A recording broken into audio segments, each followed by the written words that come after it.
Oh, I think you gon' reprobate. Oh, man, I think you gon' reprobate. Oh, man, think you gon' reprobate. Oh, man, yeah, you gon' reprobate. Oh, man, you the same one that says they'll never hate. Now you tryna leave, you tryna separate, you gon' reprobate. Oh, man, I think you gon' reprobate.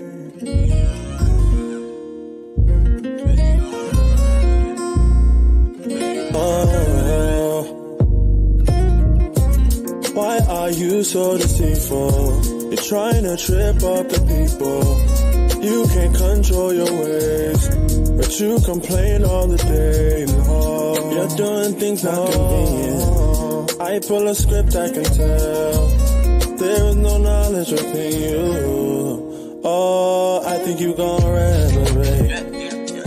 Oh, man, I think you gon' reprobate. Oh, man, think you gon' reprobate. Oh, man, yeah, you gon' reprobate. Oh, man, you the same one that says they'll never hate. Now you tryna leave, you tryna separate, you gon' reprobate. Oh, man, I think you gon' reprobate. Yeah, I think they did. Yeah. Before every enterprise we sought counsel. And the way you acting now is not like it. See, I'd rather leave than to start fighting. Unequally yoked is what the words say. Railing for railing, that's not my foreplay. Stay together, do what the songs say. Bonnie ain't collide with Clyde, now we in the hallways. We all make mistakes, but don't give excuse to do it. We all in the race and everyone's a winner. But staying with a reprobate mind will keep you off track. And you don't wanna backslide. Oh, man, I think you gon' reprobate. Oh, man, think you gon' reprobate. Oh, man, yeah, you gon' reprobate.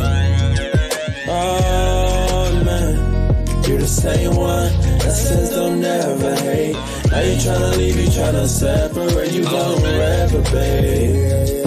Oh, man, I think you gon' reprobate. In the truth, you had zeal like a spark, but when the trials came, you straight departed. Temptation gonna come and yours did, but you tossed to and fro with all evil like a little kid. Check it out, you call the deacons telling lies, mad cause they chose the truth. Praying to the Lord and flies. Sitting sweet, guess you got a sweet tooth. The most are knocking down your demons, putting chains on your door like your Morgan Freeman. Your sisters and your brothers, you do not esteem them. Oh yeah, you gon' reprobate. You don't wanna take it there, huh? Causing contradiction in your mind, huh? No, you don't wanna take it there. Take it there. You're a false alarm. You're going off, but you're not being warned. And slowly you fall apart. Fall apart. Fall apart. Oh, I think you're going reprobate.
Yeah.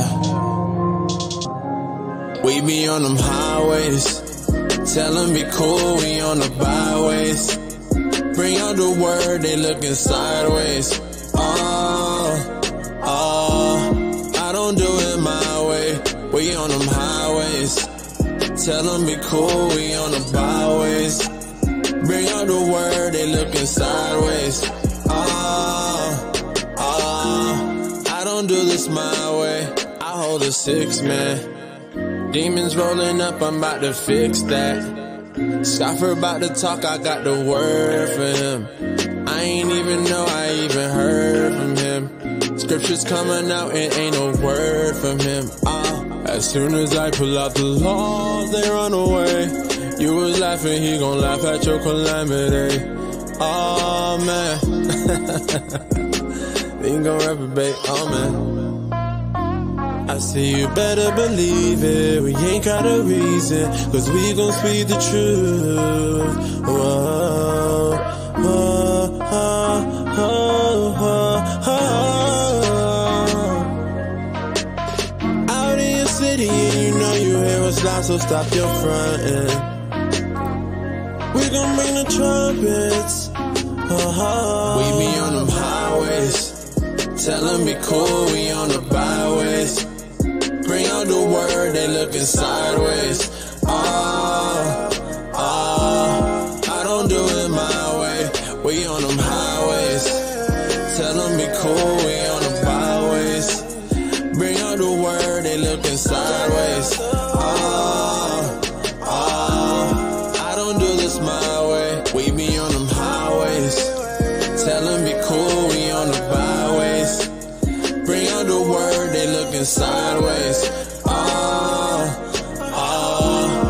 don't do it my way. We on them highways. Tell them be cool, we on the byways. Bring out the word, they looking sideways. I don't do this my way. Hey, don't boast, man. See them scriptures like a fire, now you toast, man. Yeah, you say you got the truth, but ain't no word in them. So stop lying, they ain't buying. You can't stop the way we moving, so stop trying. Yeah, we shining. Oh, woo. Cause you know Christ, he be the root. So every time we come around your city, get it poppin'. You know what we came to do. What's the truth? Psalms 119, you know verse 142. That's the truth. Keep them statues and don't turn at his reproof. He gon' laugh at your calamity. All lip service, you still stuck in Christianity. When you should be feeding the flock of the slaughter, the sons and the daughters, but you still got a Pharisee mentality. Just appearance. Yeah, they steady hating cause we ain't lost that coherence. On the straight and narrow, trying to make it to the entrance. On them highways, trying to bring them to repentance. We be on that front line. We be on that front line. You line, we grind. We be on that front line. We be on that front line. You line, we grind. We be on that front line. We be on that front line. You line, we grind. We be on that front line. On them highways and them hedges, yeah, we bringing the Lord's message, so you know you gotta respect it. On them highways. Tell them be cool, we on the byways. Bring out the word, they looking sideways. I don't do this my way.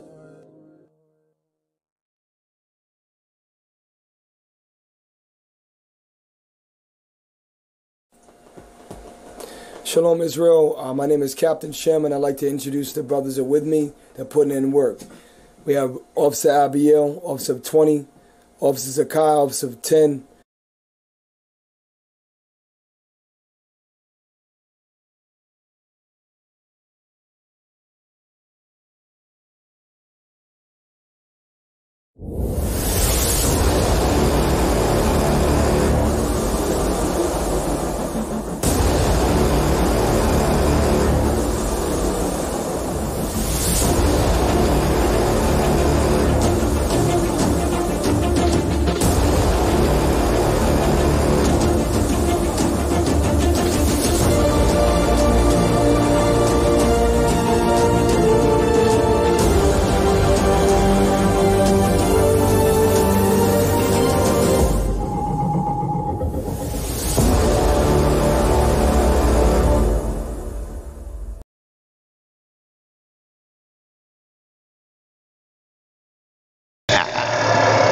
lion growl? Is there a lion growling? I don't know. That's a very hungry lion. Because you got Benjamin, turn the lion down. Turn the lion up, Benjamin. Shalom, shalom. Shalom, shalom, shalom, shalom. Welcome to the Lion's Den radio show. Once again, we on. That's right. Hey, so what we need for you to do real quick is give us a Y. If you can see and hear us clearly.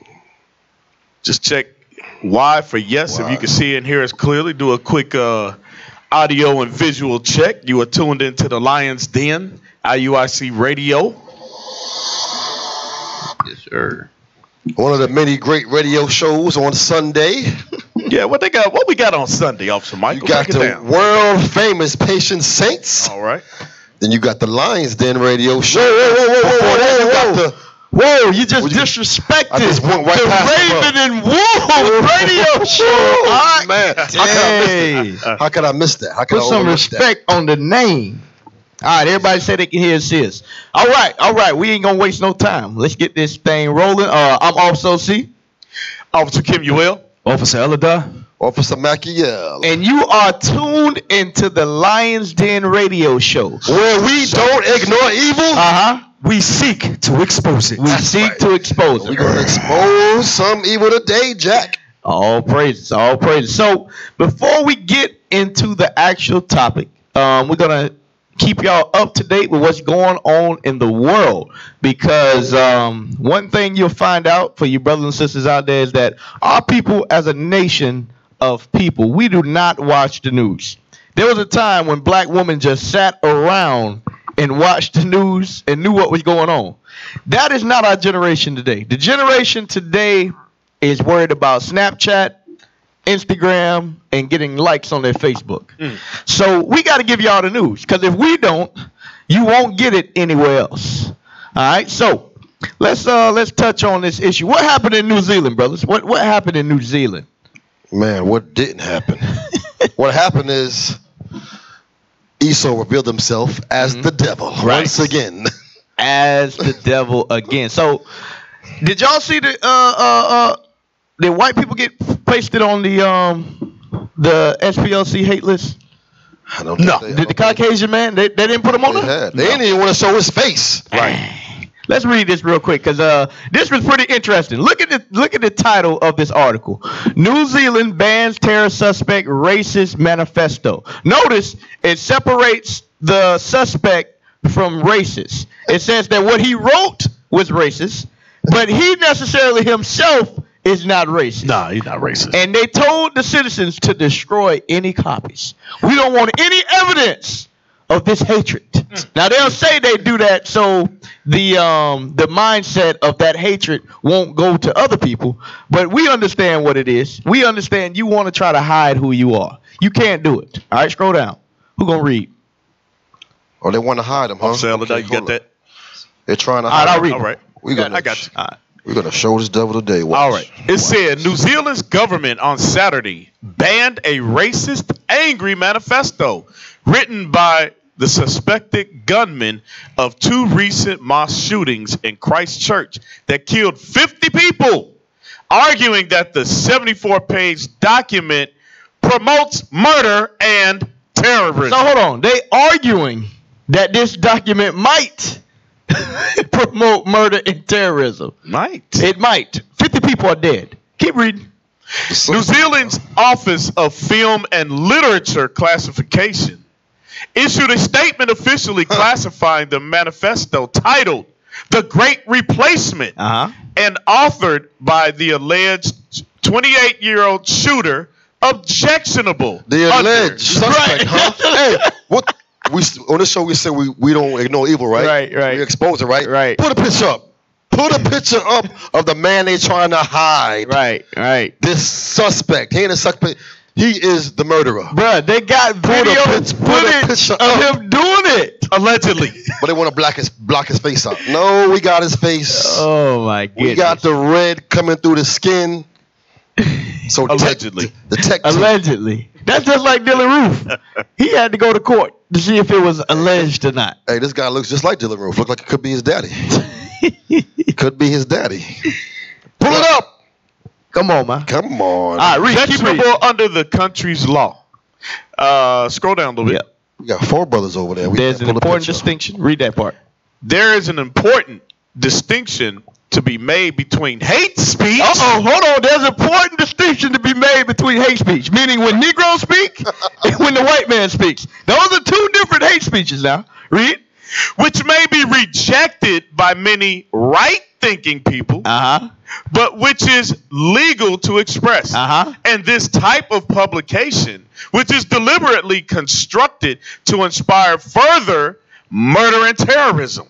Read. New Zealand's chief censor, David Shanks, said in a statement. Keep scrolling down. It crosses the line. The alleged gunman, a self-described... This is the part that I wanted. Because remember, they keep saying this is alleged. They say a terror suspect. They don't call him a terrorist. He's a terror suspect. But if he's suspected of doing that. Right, but listen to what he calls himself. Read it again. The alleged gunman. A what? A self-described... What? White supremacist. Hold on. Pull up the picture. This is what he calls himself. There you go. There you go. There you go. I do me Edom. Dylan Roof's cousin. No, Dylan Roof Sr. Dylan Roof Sr. Oh man. That's who he is. So nobody don't get confused. This is the guy that did the mass shooting. More shooting than any black man ever did at one time. Right. I think he might have killed more people than Black Panther. Sheesh. in the whole movie. He killed more people than Django. Dang. All right, read. I just want to get combined. I want to read this part again. The alleged gunman. Read that again. The alleged gunman, a self-described white supremacist. Now pause. He looked like a white supremacist. He's a self-described white supremacist. Now scroll back up to the top. The title is New Zealand bans terror suspect racist manifesto. Told to citizens told to destroy any copies. Now, if any one of us would have did this, what would have been the first word on that article? Black Hebrew Israelite. Black Hebrew Israelite. Or black nationalist. Why is it he's a self-described white supremacist? But they won't put that nowhere in the title. Right. Self-described, allegedly. Right. But because he grew up very depressed, so he doesn't truly understand if he is a white supremacist or not. He doesn't know quite yet. You have something you want to add on that, Officer Mike Gill? No, I was going to tell Officer Elder, pull up the scripture, please, what he was blessed with. Yes. The reason why we know it's in their nature and not going to change. Put the scripture up in Genesis. Yes. This is why these people do what they do. Bring it The out. book of Genesis, chapter 27 and verse 40. And by thy sword shalt thou live. By the sword shall I live. Have you ever seen the video? He got out, he was playing music, having a good time before he went and did all this murder. Nothing was wrong with him, bro. He was at peace with himself. It's all meditated. And this is the man who our people, they cannot accept that this man is the devil. They can't accept it. They want to, bruh. Go to Psalms. Go to Psalms. Not Psalms. I want Habakkuk. Go to Habakkuk. I want to show y'all something about Esau, Idumean, Esau, Edom, whatever his name is. E-I-E. Officer Mike, you're good. What does that stand for, Officer Mike? Esau, Idumea, Edom. Yeah. We got his first name, his middle name, and his last name. We know who you are. You're the devil, the killer. Read that. Habakkuk 2 and 4. The book of Habakkuk, chapter 2, verse 4. Behold, his soul which is lifted up. His soul which is lifted up. Read. Is not upright in him. Is what? Is not upright in him. That's why this man can shoot 50 people dead and have something written on what he wants to do behind it. The original can't get right. Right. That's who that is. That's what I'm saying. That is the original can't get right. He doesn't. So what that's telling y'all is you can't trust this man. You cannot trust this man. He is not upright. He has problems. Before we continue, I just want to make sure everybody knows the phone number. You can call in.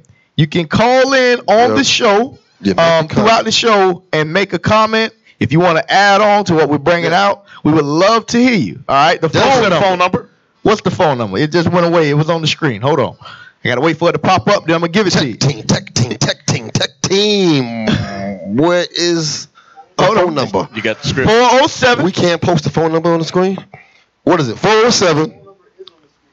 Oh, we can't see it. 545. 4624. Read it again. 407. 545-4624. Call in. Hey, because on the real, that was a sad story. Yeah. We actually sympathize with the people that got killed. Absolutely. We have the same common oppressor. Right. Absolutely. That was terrible. It was. Going in and killing people like that for what? No reason. You won't see Israelites doing nothing like that. No. Nor have you never have. Nope. I want you to bring out Job 9:24 right quick. I want to show something because again, we're gonna read the title. It says New Zealand bans terror suspects racist manifesto. Citizens told to destroy any copies. Now, you gotta have power to be able to put out statements like that. You gotta have power to be able to over and over again take what all of us see as terrorist acts, but say that is not a terrorist. You know, playing mind games on the people. Yep. Right? Read that, Job 9:24. The book of Job, chapter 9, verse 24. The earth is given into the hand of the wicked. He covereth the faces of the judges thereof.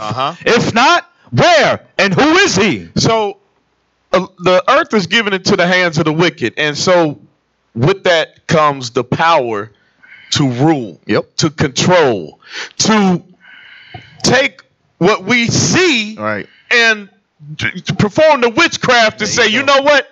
That is really not what you saw. Right. I know when anybody brown does it, it's terrorism. That's not terrorism. We didn't see that. I saw 16 minutes of it. Right. But don't worry. As we go throughout the show today, we're going to show y'all exactly what we are saying is true. And it's lived out every day in the many lives of the so-called blacks, Hispanics, and Native Americans. If you're listening in, you never heard about what we teach. I forgot to add this. We are the Israelites. We teach that the so-called black, Hispanics, and Native Americans are the children of Israel. And it's backed up throughout the scriptures. All right. Let's go to the next one. Let's go to Lori Laughlin, Aunt Becky. And let's see what Aunt Becky been up to. Oh, Full House. Full House. Is it Full House? I forgot the song on Full House. Well, it must be some kind of truth. I should say full cheating. Feel like driving in the river. No, he got the thing on there. Full cheating scam. No, don't say that. All right, so hold on. Before we get into this story, y'all got to understand. I like to root what it says. White people have been killing the so-called blacks and Hispanics for affirmative action for years. They hate that thing. They hate it. They say that, they make the jokes all the time. I don't know. Oh, we got to find that article I posted a while back, Aussie Haziel, about the high school kids. And they had blackface. And they were saying that we need the Negroes for football. Make sure you find that. But going back into this, let's read the story. Read the story. This is this white people college cheating scam is the perfect example of why we need affirmative action. Right. This is going to show you why it's needed. Why is affirmative action needed? Scroll down. Somebody punch her in the face.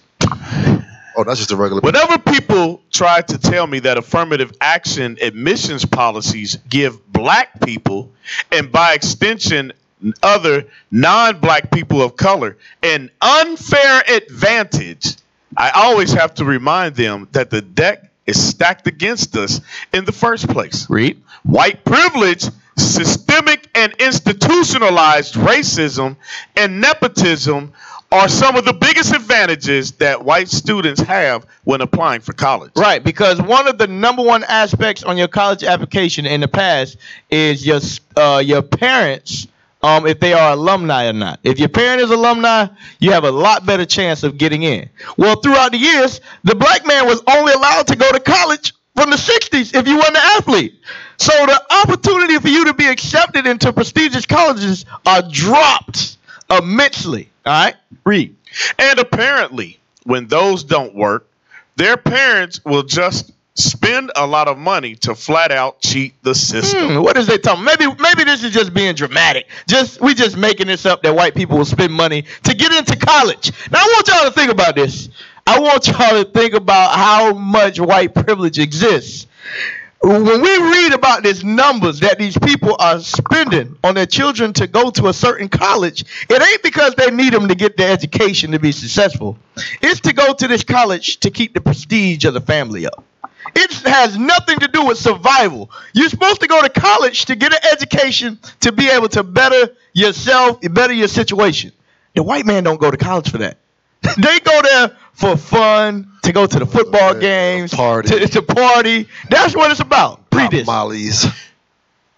And so it is that actress Lori Loughlin, Aunt Becky from Full House, and Felicity Huffman, Desperate Housewives, Transamerica, are among the at least 50 people who have been charged in a college entrance cheating scandal, according to NBC News. Keep reading. An FBI investigation, codenamed Operation Varsity Blues, uncovered the $25 million scam. Uncovered the what? $25 million scam involved parents spending thousands of dollars to boost their children's chances of being accepted into top-tier schools. Read. Including Yale and Stanford. by paying people to take college entrance exams on their children's behalf. Bribing exam administrators to allow the cheating to happen, and bribing college administrators and athletic coaches to identify applicants as recruited athletes. Read. Despite their non-athletic abilities. Now, this is walking chew gum, you know that. Right. This is at the height. This is at the height of scandal and corruption. But guess what? Because Jake does this. I know Officer Mike Yale might have heard of it. If you've ever been in athletics, I've heard of a lot of athletes that, they cheat to take the test, or you pay somebody to take the test for your name. But what you've never heard is the parent spending thousands and millions of dollars for that thing to happen. That's showing you white privilege at the highest levels. You have something you want to bring out on that, officer? Yeah, go to Revelation 18:7. Yep. Because the same way America, because pretty much so-called black man or Hispanic man could do the same crime that a white man would do. And a white man would just get a slap on the hand, and a black man would end up doing 50 years in prison, for example. But let's explain that. Revelation chapter 18, verse 7. Revelations chapter 18 and verse 7.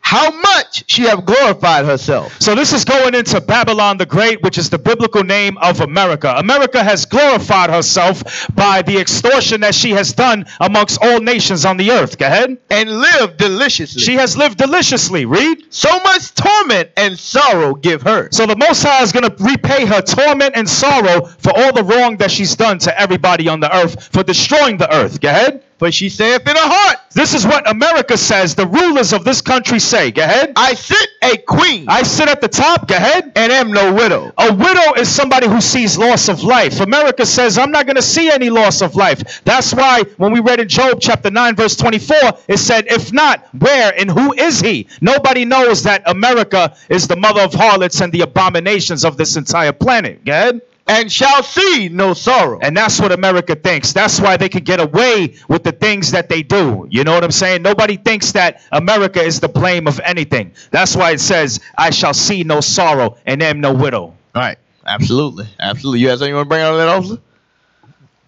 We still reading on this? No. That's all I wanted. Yeah, I want you to pull up that last video I sent over there.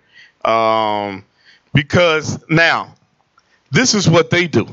Right, to maintain the advantage, right? Yep, there you go. And then we envy our oppressor, right? Can we get that?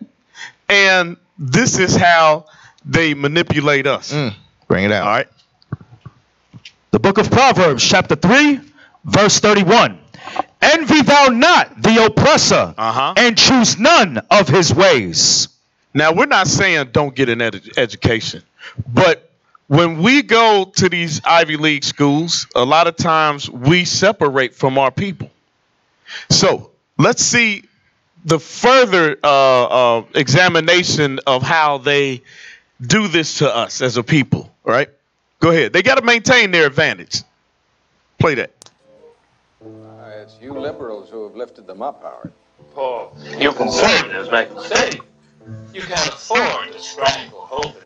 All right, pause just for a second. Now, you were saying, right, that the parents, the alumni, these are the alumni. All right, go ahead. People will come dangerous. No, Howard, you liberals have let them invade our society. You give them jobs, political jobs. Oh, you missed the point. It's only the smart ones who move up. That makes it even worse. No, we have to move them up.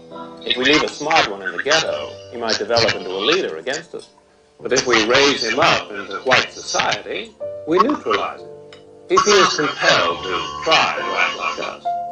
He loses his identity and neutralize his racial anger, if he has any. He becomes alien to his brothers. They realize he sold them out and they grow to hate him. He becomes worthless to them and safe for us. No, thank you. In fact, in his love for the creature comforts, except for its color, he's become one of us. Dang. He's become one of us. He's become one of us. So when you become the spokesperson for Papa John's, we gotta bring that up. Bring it up. After he done said all kind of derogatory statements about black people, and you become a spokesman for them, right? You become one with them. Hey, find that Papa John's Bring story. Up that big bald-headed basketball dunking. I was to get that Ezekiel 25 and 8 while they find that video. That's a current event. Yep. You can find that quick. This guy became one. So that's why they got to maintain that advantage, and they will cheat to maintain that advantage. Oh yeah, no doubt about it.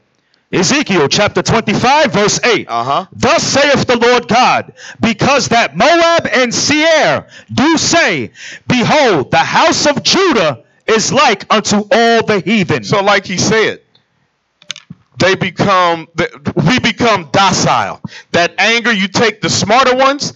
What do we read in the scriptures? The chief young men. Yep. You take and you remove the chief young men out of the hood, because these could grow up to find out who they are and then lead a rebellion. No, we got to give them the comforts of life, right, and let them think that they're like us. Yep. Give them money like Geraldo. Neutralize Geraldo. Yeah. Click on the video. Let's see what the video is. Oh, man. So disappointed in you. Shaq to become new face of Papa John. And you know what's funny about this? We're going to touch this later because we got a good article that talks about how black business owners, they have to hide the fact that they own the business. But Esau, once they establish that their business is credible, then they'll put the black face behind it. But for the black man, you can't build your business on your name. You only can be the face of the white man's business. It's complete backwards. We found it? We got something? Get free Papa John's pizza for life. Come on, brothers. Come on. What's taking so long? All right. 4 brothers over there. There you go. Press play. Press play. Press play. Oh. Skip it in 4 minutes. 4 seconds. Probably Northern Kingdom trying to push Esau business right there. Yep. That's what it is. There you go. Yep. So what we're about to show you is one of the ploys by our oppressors. There we go. There we go. Next spokesman. Because what had happened to the Papa John's dude when he calling us the N-word? Yeah, he got caught making some racist statements. Esau was caught making racist statements, the owner of Papa John's. And what do they do to cover it up? They hire a big black man that everybody loves. They say, hey, come on in here, clown, and make everybody smile and laugh so they buy a pizza again. Yeah, come on and Shaq the Fool. Right. Do some Shaq the Fool for this Papa John's pizza. Witchcraft.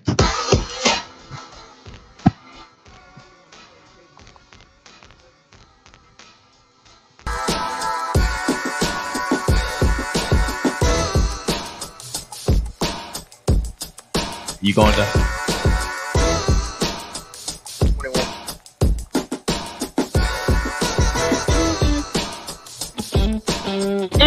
Pause that. He will invest in 9 Papa John's stores. But look where they at.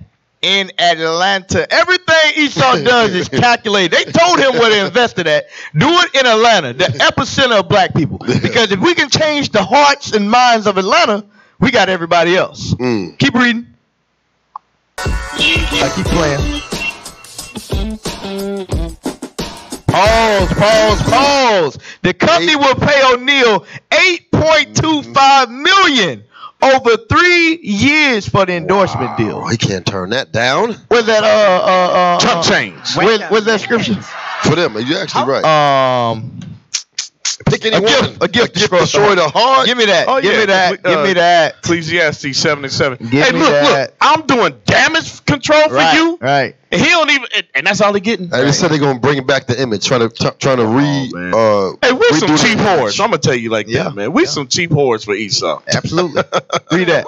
Ecclesiastes chapter 7, verse 7. Surely oppression maketh a wise man mad. So this oppression that we go on should be making us mad. When Shaq saw the Papa John's owner in the article, he should have been pissed off. He should say, you know what? Hey, Kobe, let's start our own piece of line. We ain't never eating that. We ain't never going there again. Let's get Kobe together. Let's get LeBron together. Let's get T-Mac together. Let's get our own piece of line. Now let's see what they do. But what? And a gift destroyeth the heart. But they say, hey, listen, if you do that, Shaq, it's a chance that your business might fail. Now, what we can do for you is, we've made over $300 billion selling pizzas. Now, I can put you as the face of our company, and I can pay you $8.25 million. He said, you know what? Where do I sign? Hey, to take it a step further, you saw the pizza locations in Atlanta, right? Yeah, right. So they pull out the sheets and they say, you know, they give the demographics and how many black people are buying pizza in that neighborhood. There you go. There you go, right there. There you go. You know, Shaq live in Orlando. Yep. See you down here, Shaq, I'm throwing the pizza at you. Right. Say, repent. Right. Put that damn pizza down, man. But it says a gift destroyeth the heart. So I want y'all to understand, he would not have done that if that money wasn't like it was. Because Shaq is very wise and he got money. So the fact that he does is showing you something about his spirit. Read that scripture, Officer Kimia, that we got. This is the book of First Maccabees, chapter 11, verse 21. Yep. It says, then certain ungodly persons who hated their own people. Who what?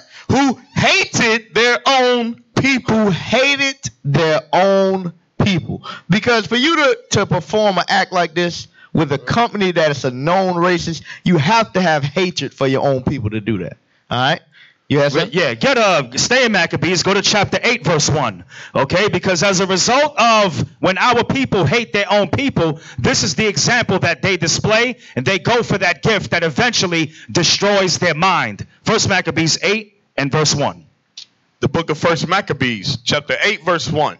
Now Judas had heard of the fame of the Romans. So, as you know, America is an extension of Rome. So Judas heard the fame of the Romans, just as, for example, our brother Shaquille O'Neal, he heard the fame of the Americans and what they had to offer him. Go ahead. That they were mighty and valiant men. They had power, okay? They had power to do things. Go ahead. And such as would lovingly accept So the only way that America or the Romans would lovingly accept you, go ahead, all that joined themselves unto them. Which is what we see had Shaquille O'Neal had did by receiving that gift which destroyed his heart. Read on. And make a league of amity with all that came unto them. So when you make a league of amity, of friendship with the other nations, with America, with the descendants of Esau, which is also the Romans, that shows that you hate your own people. Absolutely. Now I want you to see a key word there. Make a league of amity, of friendship, right? We was warned about doing that before, right? Absolutely. Can we get that right quick? Judges. Yep. Judges chapter 2. We were warned not to make a league of amity with the nations around us. Today, that would be a contract for 3 years at $8.25 million. Shaq called himself the big this, the big shim. He's the big alchemist. That's what I'm calling him now, the big alchemist. Joining with Nicanor. For all you unlearned ones, study the Bible, you know what I'm talking about. Read what you got. The book of Judges, chapter 2, verse 2. And ye shall make no league with the inhabitants of this land. Ye shall throw down their altars, but ye have not obeyed my voice. So the Most High God told us not to make a league with the inhabitants of this land. So here we see Shaq's going to get his bread. Right? And he's going to put a whole bunch of our people right back to sleep. Yep, absolutely. Finish the video. I want to see if it got any other butter on that. Finish that. All right. So, Officer Mike, what did you have next? We want to hit yours. Staying with the current events, this segment is called Never Trust Thy Enemy. We're going to see why we should never, and this is going out to all you sisters and you brothers, but especially to your sisters. Pay close attention, because this is not a pretty sight you're about to see.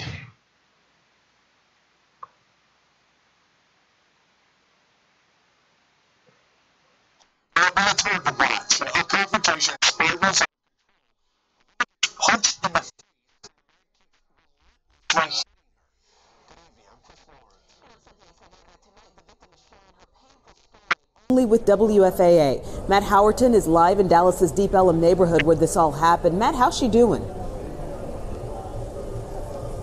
Yeah, Chris, Izzy, the victim tells me that the left side of her face is still swollen. No thanks, police say, to Austin Sheffield. We just got a look at his mugshot right here. And back to that victim, though.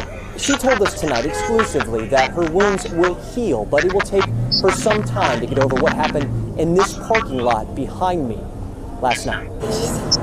Watching him myself like this, that makes me cry. Like, this man is like literally like hitting me. All I could do was ball up. LaDejanique Lee has been through an emotional 24 hours. She's the woman being punched multiple times in this video. It is footage that's taken Dallas by storm. In reality, like, that recording really helped me out. Because when the police came, it would have been my word against his. Lee was in Deep Ellum Wednesday night, and around 4 a.m., she got into an argument with bartender Austin Sheffield. Sheffield told police that Lee was driving the wrong way on a one-way street and kept him from leaving a parking lot. Lee says she made a mistake and was just dropping off a friend to get a place to stay. I know I'm on a one-way street, but I'm stopping literally right here at the corner just to let her out. But when Lee finally parks, witness video shows Sheffield confronting her, and here you see him pull out a gun. I was scared. I was like, you got a gun like the first... Stop the video. Read Sirach 12 and 10. Sirach 12 and 10. Read that, because we always want to trust these people. The book of Ecclesiasticus, chapter 12, verse 10. Never trust thine enemy. For like as iron rusteth, so is his wickedness. You know what she did? She trusted the fact that, he wasn't going to do nothing to her at 4 o'clock in the morning. She got a quick wake-up call when he pulled that gun out. Keep playing the video. Keep playing the video. I want you to go Deuteronomy 22, verse 5. And when Lee starts to dial, you see Sheffield knock away her phone. You see she that? retaliates, and then Sheffield starts to punch her. Y'all got to understand what Deuteronomy 22 and 5 has to do with this. Read that scripture. Deuteronomy chapter 22, verse 5.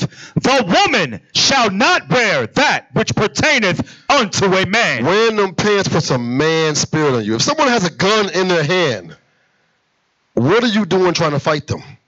Because you think you're a man. Expect that for her. She could have got killed. She could have got shot. Because these women, them pants put a man's spirit thinking you're going to be this fighter, and she got herself damn near beat to sleep. Keep playing. Sure. As many as 5 times. Unloading her. Just kept going like, and I was just like saying, okay, like, is he hitting me? Okay. Police showed up, watched the video, and good thing he wasn't too strong, because she only let she got even punched. She ain't too jacked up. Somebody with some strength, her face should have been all kind of bruised up, split. wide open. It's a good thing she had it was a weak Edomite that hit her. Keep playing. Intoxication, assault, and interfering with an emergency call. Lee says it was the worst night of her life, one she's still trying to make sense of. It didn't even have to go that far. Why you put your hands on me like that? You sat there and beat me like I was a man. Why we be so confused? Why did it happen? Why? Right. For one, you out at 4 o'clock in the morning. Bring it out. Yep. You shouldn't be hanging out at 4 o'clock in the morning doing what take care of business early like a real woman would at a reasonable time. Right. 2, you wearing them pants with the man spirit on you. You want to fight another man. Yep. Almost got yourself killed. Well, I'm glad Sister that could have turned real bad. I'm glad she didn't get killed. Sister need a flyer, repent, and get involved in Titus 2 meetings. Right? She'll understand why. You know, this is what happens when, you know, as you were saying, officer, you know, how we don't keep the commandments. This is, real quick, Psalms 89, 22 and 23. Because this is what we try to teach our people to come back to their nationality, come back to their customs, come back to their dress code, okay? A woman's supposed to be wearing a dress, not so that she does not have a manly spirit upon her. A smart woman would have just got up out of there. Exactly. So, Psalms 89 and 22 and 23. This is the vengeance that we are waiting for the Most High to give payback to our enemies. 22, please. The book of Psalms, chapter 89, verse 22. The enemy shall not exact upon him. So once we come back to our nationality and repent, the enemy will not be able to deceive upon us. Go ahead. Nor the son of wickedness afflict him. That's when the roles are going to be reversed. Read on. And I will beat down his foes before his face. The Most High will do what? And I will beat down his foes before his face. The Most High is going to give Esau a slap in the face that he ain't even going to be able to withhold. Okay, the Most High says he's going to beat down his foes before his face, before our face. But we have to come back to our nationality and repent in order for the Most High to do that for us. Absolutely. All right, so now, check this out. Now, Officer Michael, I want to back him up with something. He said she got them pants on, got that manly spirit. Right. But now, I want to show you why that confusion exists. I want you to pull up that next video about the black protester that hugs the Nazi. This is why we have that confusion. Right. You know? Wait a minute. Wait a minute. You got that? Let that thing play. What would you do if you were face to face with hatred? Would you yell? Would you punch? For Aaron Courtney, a high school football coach from Gainesville, Florida, the answer was hug. Courtney was on his way out from a protest against white nationalist Richard Spencer's speech at the University of Florida when he spotted his chance to confront someone who hates his very existence. He just had one question. But Randy Furness, a neo-Nazi skinhead, didn't have an answer. Instead, he stared. I could have hit him. I could have hurt him, Courtney told the New York Daily News. But something in me said, you know what? She just needs love. Pause. That's important. Now, if that was his brother. Right. Oh, yeah. Damn. If that was his brother. Damn. He wouldn't stop and think, you know, I could knock him out, but he need a hug. No. Play on. Dang, that's heavy. Courtney, taking his father's teaching as a bishop at heart, offered Furness a hug. And finally, he got an answer. I don't know. It's a gesture that a former white... We don't need to see no more of that. That's why our women is confused. That's why our people is confused. Because as you brought out, never trust your enemy. We don't even know who our enemy is. That's it. Because we don't know who we are. Confusion of faces. Absolutely. You got that script before we move on? Ezekiel chapter 35, verse 5. Because thou hast had a perpetual hatred. Perpetual means continual. Go ahead. And has shed the blood of the children of Israel by the force of the sword in the time of their calamity, in the time that their iniquity had an end. So these people have a perpetual hatred for the children of Israel. That's right. All right. So we're going to get into the topic. And that was the perfect segue, talking about the perpetual hatred. Today's title is The Hate is Real. Israel. The hate is real. So we're just gonna go into some of the things that we go through as Israelites here in another land of captivity. how we are hated on. But we're going to kick it off with just something a little light to get your minds going. All right, with one of our deepest brothers, one of our deep philosophers, a comedian. Man. Chris Rock. Press play. Look. It will never die. It will only multiply. There will be language. There will be bad language. We can't play it? Get that disclaimer. All right, there will be language that is not comely for the ears. Yeah, so if you got young children, send them out the room now. Parental discretion is advised. Who was that? All over the world. Even in my life, there's some racism. People go, really? Yes, in my life. I'll give you an example of how race affects my life, okay? I live in a place called Alpine, New Jersey. Alpine, New Jersey, right? My house costs millions of dollars. Don't hate the player, hate the game.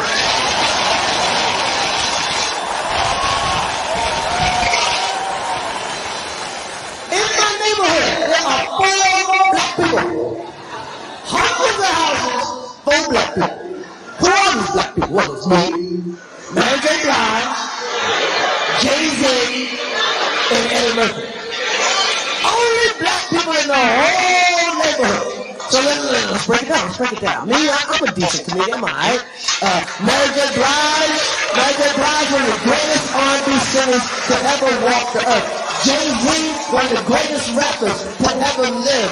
Eddie Murphy, one of the funniest actors to ever do it. Do you know what the white man that lives next door to me does for a living? He's a fucking dentist.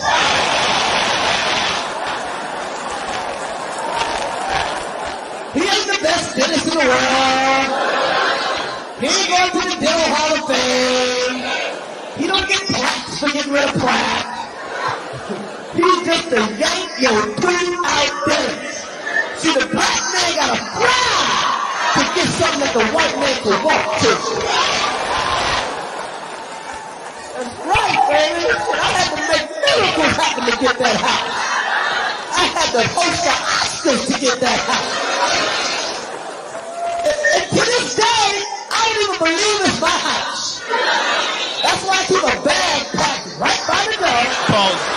Yeah, it's not. You can take that off. It's not your house. All right, so that's just to paint the image of how different the lives of the Israelite man is here and the lives of the other nations. But if in case, because what y'all fail to understand is, I looked this up the other day because I'm in the athletics field. There are over 12 million millionaires here in America. There are only 12 million millionaires. There are only 1,600 NFL spots on a roster. You know how many of our children are trying to make it through sports? Meanwhile, there's 12 million people out there with over $1 million that have never played in the NFL. But do our young men think about that? Our young women think about that? No, they think they got to make it through singing, dancing, and so on and so forth. But I'm going to read the scripture to explain why Chris Rock had to be the best, one of the top comedians of all time to live next to a dentist. Deuteronomy 43. Deuteronomy chapter 28, verse 43. The stranger. The what? The stranger. Read. That is within thee shall get up above thee very high. Shall get up above thee very high. They say this all the time in the world. They say you got to be twice as good as a white man to go half as far as he will. That's what you're seeing. That's what you saw. That's what Chris Rock just explained. He's one of the top comedians of all time, and he lives next to an ordinary Edomite. Read. And thou shalt come down very low. And our people shall come down very, very low. That's what you're seeing. All right, you want to talk about this one, Officer Kimuel? Hey, this is going to speak for itself. It's only a 2-minute video. A lot of our younger folks, they know who Lil Boosie is, right? So I want y'all, but what I do want y'all to pay attention to is the line of questioning that goes on. All right, go ahead, play that video. I think it seems so much bullshit. It's a hate each other almost as people, man. It's almost like when I see another brother, we all get so distrustful of each other, man. Right. Why is that, man? I just feel like African American is the worst race in the world because, first of all, we kill each other. You know, people always talk about this racist stuff, but the white man ain't waiting in your bushes with a chopper. Nah. The white man ain't trying to take your rims off your car. No, he's not. The white man ain't doing all this. We doing this to each other. So how can we say that's the white man? He ain't doing nothing when he get in trouble doing his job. Guilty. He ain't doing nothing wrong. And you don't think is it really serious? Somebody ain't doing it wrong. You gotta be that step old now. You can't keep using that excuse. That you kind of feel I can implicate on that too. I really. He don't see how the white man took all the good jobs, so leave you with no option but to do that. He said they ain't doing nothing wrong. Hey, they stole this land fair and square. Hey, I believe the syrup has officially fried Lil Bootsy's brain, and he is now just He's worried about somebody stealing rims. The white man is stealing the moon. Right. Yeah, he's talking about in the bushes. Oh man! Wait a minute. Hold on. Hold on. Get that to Micah. Yeah. All right. Get that to Micah. That whole, was he from Baton Rouge? Yep. The place where you claim is the name of the white man. Right. He said, I think African American, first of all, he don't understand who he is. But we all know he's talking about us, is the worst. We the worst people to be on the planet. Dang. Micah chapter 2, verse 2. And they covet fields and take them by violence. No, the white man ain't doing nothing wrong. Right. He ain't sitting behind with a chopper. Nah. He ain't got to use a chopper. Right. You know what I'm saying? He done already stole everything. Yep. He just stole your thoughts. Right. There you go. Damn, that's heavy. That's heavy. Go ahead. That's heavy, Ark. And they covet fields and take them by violence, and houses and take them away. So they oppress a man and his house, even a man and his heritage. He even stole your identity. And you say he ain't doing nothing wrong. Right. They take fields and houses. Wow. That's the ultimate squatter. They worried about some rims. They squatted on the whole country. Dang. The whole country. Took the whole land. He didn't do nothing wrong, though. He didn't do nothing wrong. Keep pressing play. Man. They do feel like they brought drugs in the country. Yeah. You know, they gave it to the big dogs in the black neighborhood, they gonna put it in their culture. And we're gonna smoke up all the drugs. You don't see the Italians selling keys at dime rocks on their block to their people so they can get strung out. Well, we got a picture of Scarface. Well, we got a picture of Scarface, John got it, we got all these pictures. But they know we gonna kill our race. You know, they not. He just said they ain't doing nothing wrong. Then he just, in the next breath, they put the drugs in the community. Confuse the faces. And then when you go to give him a flyer, be like, brother, do you know who you are? I'm good. yeah. Oh, I'm good. I already know that, man. I read that Bible already. Go ahead. I'm straight. Not taking it to the white guys and telling them break down dime rocks and sell them. Nah, they gonna share weight. Cause it gonna all come right back to the black. And we gonna fight over the scraps like. Yeah. That's just how it is. But I mean, how the hell do we? So I would get these arguments so much when we say anybody, man, how the hell do we get better? Like, how do we escape this poison of the mind? Like? Oh, I got to answer this question. I think what a lot of blacks need to do is get together and first take back our neighborhood. How many times do we hear that? How many times do we? You know what? We got to get together. First take back our neighborhoods. You know what's gonna happen when they try to do that? They're gonna get together. A big block party gonna break out. And they're gonna start drinking and smoking and having sex. And then the chopper's coming out. And a fight gonna happen. Then we can't get together. I will get together if you quit stealing my rims. Yep. Hey, you know what? You got a Million Man March. That's a million different nationalities that if you ask each and every black man. Right. They got together. What happened? This is America. I would get together if he would stop singing Lil Bootsy Badass. All right, let's go ahead and finish that. We would get together if you stop rapping like that. Right.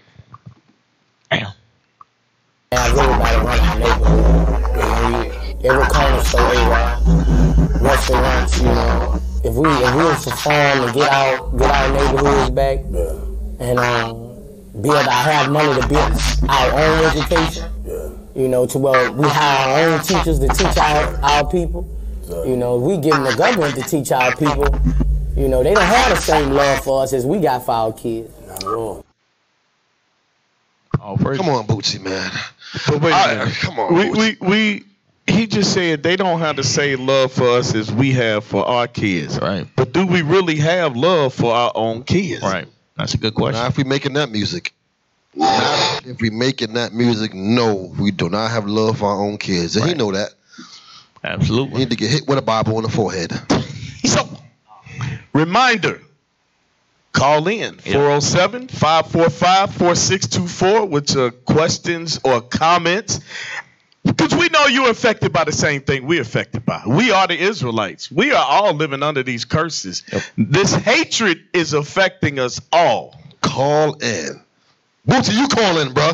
You watching the show, call in. Shaq, call in, bro. Yep. So we got this is a couple of years old, but this speech by one of our little sisters, this impassioned speech, she's showing or she's basically going into the curses. Deuteronomy 28:16. And the curses, but what we haven't quite done was connect the dots. You know, we grieve in front of the so-called white man, our enemy, and give these impassioned speeches, and then we go home and we go right back to the same nonsense that we just watched. So let's see what the little girl says here. I come here today to talk about how I feel.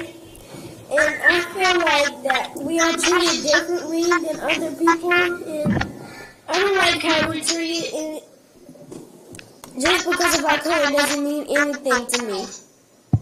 Pause. It might not mean nothing to you.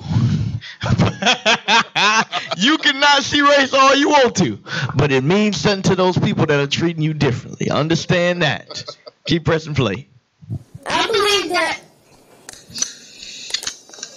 you're doing great. You're doing a great job. Don't stop. Do not stop. We are black people and we shouldn't have to feel like this. We shouldn't have to protest because y'all are treating us wrong. We do this because we need to and have rights.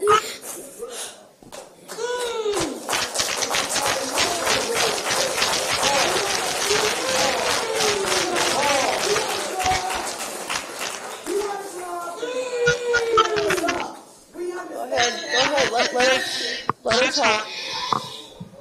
Go ahead. I've been born and raised in Joey.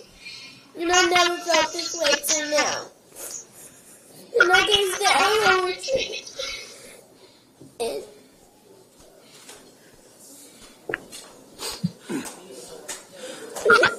It's a shame that our fathers and mothers are killed and we can't receive them anymore. That's right. It's a shame that we have to go to the graveyard and bury them. And we have tears, and we shouldn't have tears. We need our fathers and mothers to be by our side.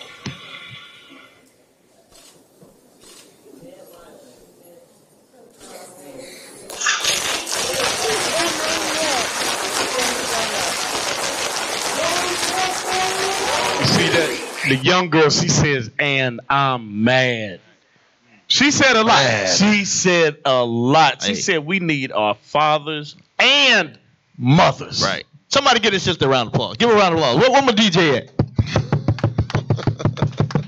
Good job, DJ. Good job. Good job. There you go. 15 seconds. We need our fathers and our mothers. Let's show. You know what? Let's go to the scriptures to show that. Go ahead. Well, this is what we need to do. Go to John 19:15. John what? John 19, verse 15. That's what we need to stop doing. The book of John, chapter 19 and verse 15. But they cried out, away with him, crucify him. Pilate saith unto them, shall I crucify your king? The chief priest answered, we have no king but Caesar. The main person of our leaders in the scriptures said their king is the white man. Right. Yep. So little sister, you need to wipe them tears and stop worshiping the white man. Right. Tell your mom and daddy stop worshiping the white man. That's true, Ock. That's true. The chief priest, that would be like who today?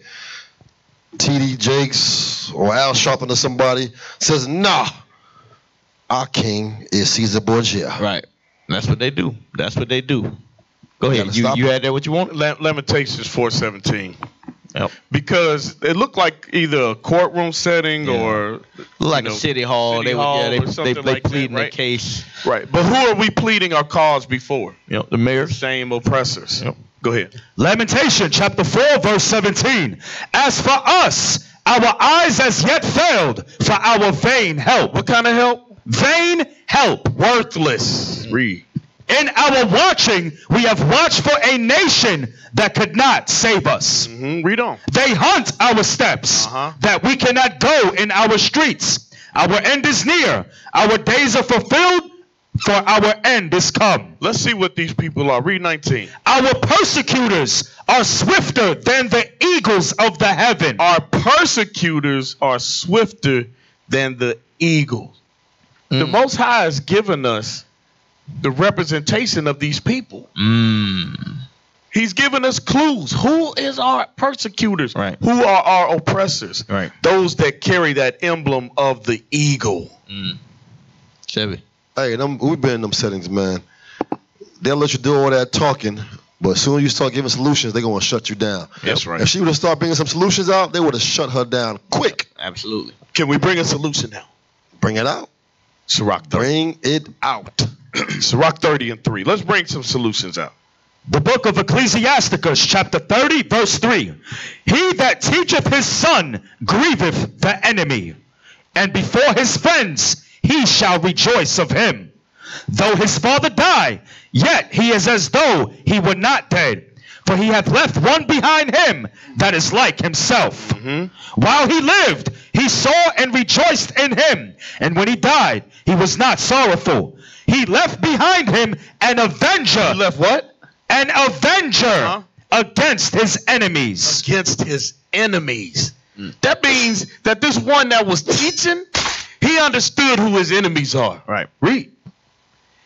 And one that shall requite kindness to his friends. So it says, he that teacheth his son grieveth the enemy. That's the same as we read in Proverbs. Train up a child. Right. You got to teach your children who they are, instill the wisdom in them that they are the Israelites. Right.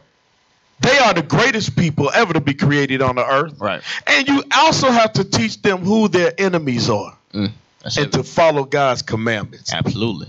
Absolutely. And go to Isaiah. Go to Isaiah chapter 29. Because what I want y'all to understand is exactly what they also was saying. Our people, we always plead in our case and we plead in our hatred to the same man that's he already know he hates you. he like, yeah, that is pretty bad. I agree. Yes. I agree. What you're saying is true. Yes. Now, are you done? Okay. Go get me that plate of food over there. Isaiah 29 and 15. The book of Isaiah. 28, 15. The book of Isaiah, chapter 28, verse 15.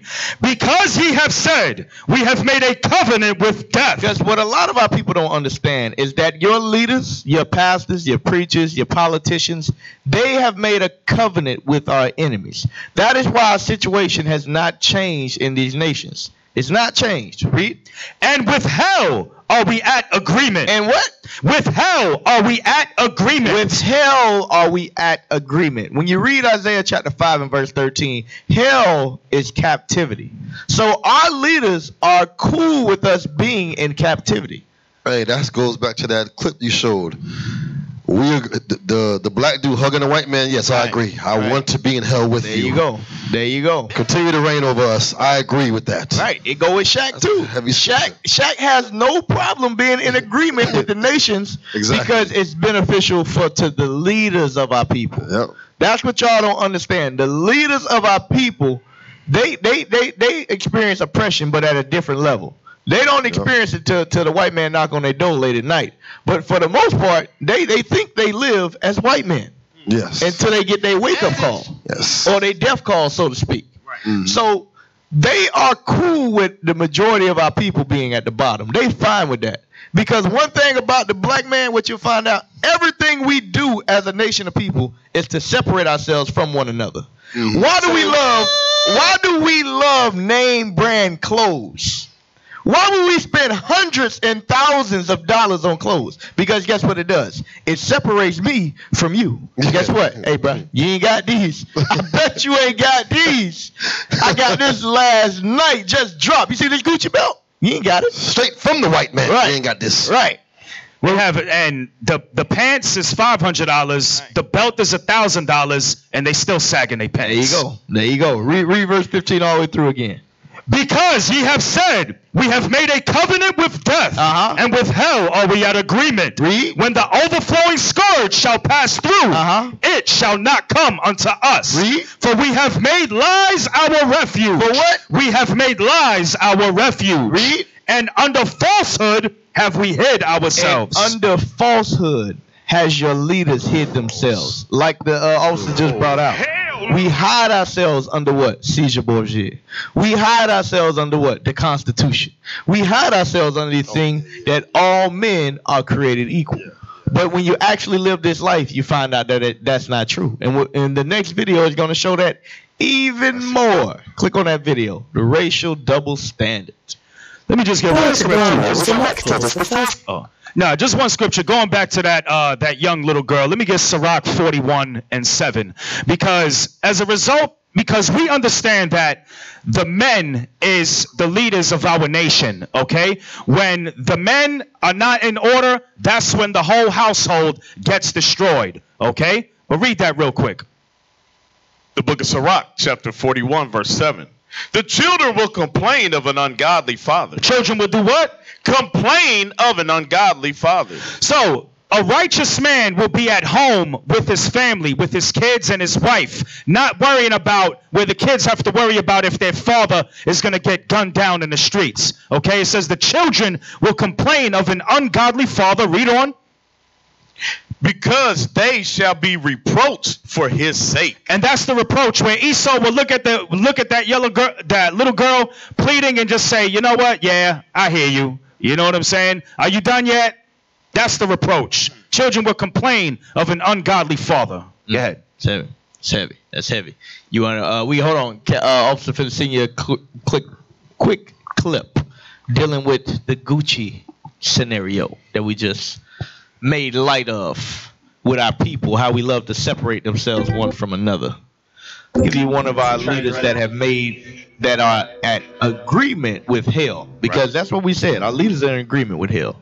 That's just like Lil Wayne, and we ain't got to pull that up. Remember, he was talking about I don't see racism. I don't know what you're talking about. I'm a young black man. I don't see no racism. They say Jesus ain't white or black. He's clear. He's a gremlin. But we pray our people repent, because this is man. They just got to wake up and repent. And many of us used to live in that same foolishness. You got that? Go ahead. When they stay open late for you. Like they closed at 7 and 30. What you dropping? I see it bad. I think we spent about 200,000 or 300,000. Right? That's including Gucci. With the Gucci, I don't know how much we spent with Gucci today, but I'm living life, man. Like I said before, I'm happy. It's about being positive. I live life to the fullest, man. Look, your birthday's coming up. Birthday plans birthday. You know, before my birthday, I still got my red Bugatti, but I think I'm gonna buy. I got 2 more Bugattis coming for my birthday. I'm buying probably the shoe line, and The old school one. She run my 3.6 million. But I still got my red Bugatti. I still got a couple Bugattis. But I haven't showed them in a while on social media, so I think I'm gonna show one of my Bugattis actually tonight. My red, I still got my red. I still got my red. You think that it's a kind of good investment? Sometimes they say you take them off the lot there. You know. What do you think? That's for those that ain't got no real money. I got real money. So like I told you before, I'm not rich. I'm wealthy. You're right. Well, what's the best investment out right now? Sorry, money-wise. Oh, hell, Floyd talking about. That's the mindset of our people. All about themselves. And look who we got behind them. The trusty Edomite. Make sure right-hand man. Right.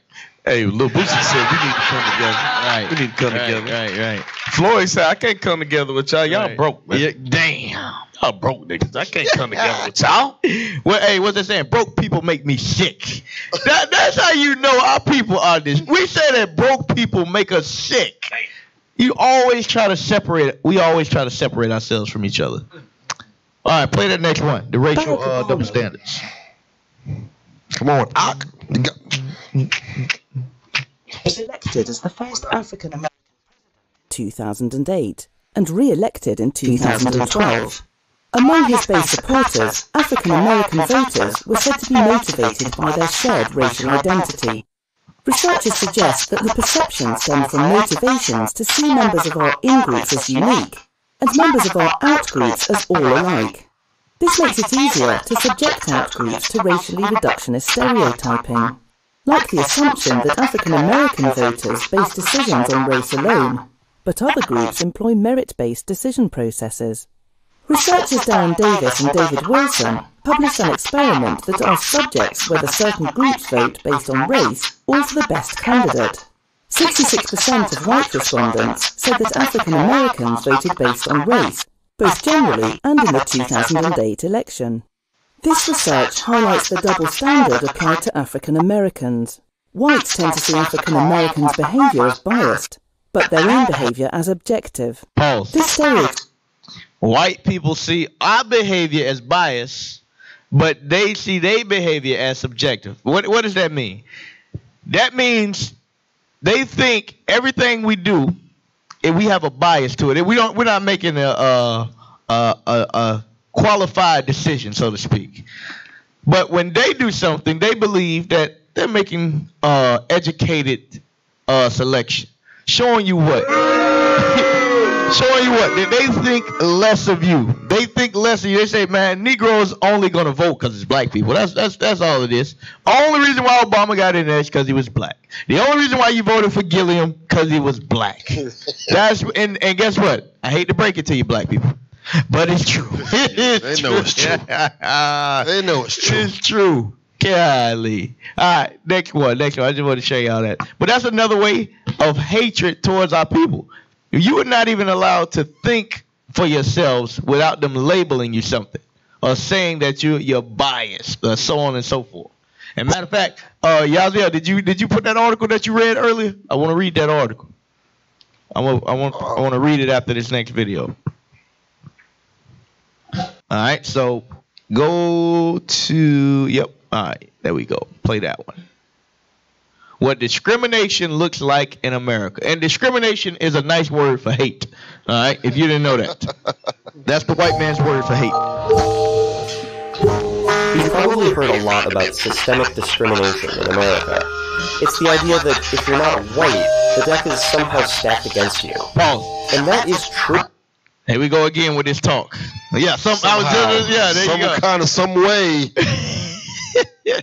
Just maybe you were brought here slaves. Yeah. You couldn't be taught how to read. You wasn't taught how to write. 400 years. Right. Maybe we got a head start. I don't know. Somehow, the deck of cards may be stacked against them. I don't know. Yeah. Hey, how it could happen. Hey, pull yourself up out of bootstraps like my forefathers did. But keep reading. Keep playing. Government studies and academic research show over and over again that to be black in America is to face bias. What you might not realize is just how constant, varied, and idiosyncratic that bias can be. Pause. So you... So what it's saying is they did research and they found out that black people are discriminated against, but they're trying to teach the white people in other nations that you will be surprised at how this thing just happens. It's pretty weird, Bob. It's actually, if you are black, you may leave your house and somehow a white man may think that you're stealing something. I know it sounds crazy, but these things will occur at times. Or it could be like Officer Tobias, who buys a house in a neighborhood. This is a true story. Happened today. And gets his car towed because, nah, Negro, you can't live in this neighborhood. Get that car out of here. Look. Towed the man car because they said the car looks suspicious. A suspicious vehicle. No, you can't live in this neighborhood. But I want to explain what we're about to show in this video. They call it systemic racism. I'm going to show you what God calls it. Go to Isaiah 51 and verse 20. Systemic racism is explained in the Bible. I'm going to show you what it's explained as. Isaiah chapter 51 and verse 20. Thy sons have fainted. They lie at the head of all the streets. So it says that our sons, the Israelite men, woman, we have fainted. What has happened? We lost consciousness. We don't know who we are. We don't know where we're coming, we going. Read. As a wild bull in a net. As a what? Wild bull in a net. As a wild bull in a net. Because guess what? Because we have fainted, we have lost who we are. We have pent up anger and frustration. And now we find ourselves in this net. What is the net? The net is the systemic racism. The net is racial profiling. The net is having to have affirmative action to get into college. The net is minimum wage. That's a net. I don't know if you understand, but minimum wage is for black people. They don't never put a white man minimum wage. That's set up for you. And I never thought about it growing up. But minimum wage is telling you, this is the least amount of money that I can pay you and not go to jail. You got to think about that. Without you realizing you were still in slavery. Right, there you go. There you go. This is what the slave wages is now, so this is what I'll pay you. Hey, that's dealing wisely with us. Right, absolutely. All right, press play. Using all these studies, let's try to paint a picture of a life that millions of black Americans live. If you're black in America, you run into bias at a pretty young age. If you walk to school in the morning, you might have to wait longer to cross the street. Drivers stop less frequently for black pedestrians than for white. If you misbehave in school, you might be punished more harshly than your white classmates, even if you broke the same. Give me Zechariah 11:5. So it says, if you are black in the school system, you'll be punished more harshly than your fellow classmates. I give you an example. I remember one time, I never forget this. I was in elementary school and we all lined up and we coming into the classroom and the teacher had a hand out holding the door open. And I went underneath her hand into the classroom. And a whole bunch of other kids did too. Guess who got sent to the principal's office? The darkest one. The darkest one. Happened to be me. My daddy had me outside working all summer, so I was a little dark. All right? But I never forget that. I was so frustrated. I was like, why you sent me to the principal's office? I did the same thing everybody else did. But now I understand. Zechariah 11:5. Zechariah chapter 11 verse 5. Whose possessors slay them. Whose what? Possessors slay them. The possessors slay us. They slay us. Not always to death, but in different systems. They slay the hearts and minds of the Israelites. Read. And hold themselves not guilty. And what? Hold themselves not guilty. And they hold themselves not guilty to these crimes. Read. And they that sell them say, blessed be the Lord, for I am rich, and their own shepherds pity them not. And what? Their own shepherds pity them not. And our own people do not have any pity for our own brothers and sisters. Prime example, Floyd Mayweather. He don't care about the situation that our other brothers and sisters are in. He could care less. He has no pity for our people. What did he say about the Flint? He said, what he said, that ain't my problem, basically. Yeah, he said, I don't live there. That's their water. Yeah. They ain't never.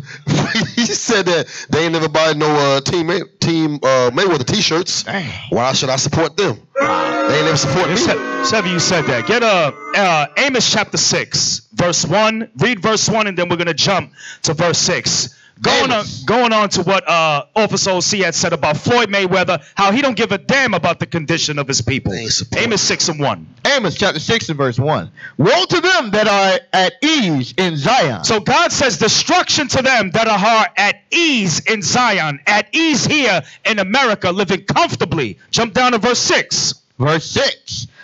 That drink wine in bowls. Go ahead. And anoint themselves with the chief ointment. Anoint themselves with Bugattis and what have you. Materialistic things that moth and dust can corrupt. Go ahead. Woke up in a Bugatti. But they are not grieved for the affliction of Joseph. They don't give a damn about the Israelites or their people. They're not grieved at it. All praises. All praises. Excellent answer. All right, keep playing the video.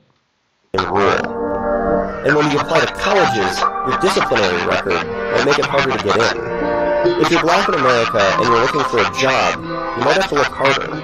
Job applicants with black-sounding names receive fewer callbacks than those with white-sounding names. Pause. And if you get... That's dang sure a fact. That is a fact. So, guess what? Even though you still don't even have your oppressor name, when you try to branch out and be creative... Quantisha. Right.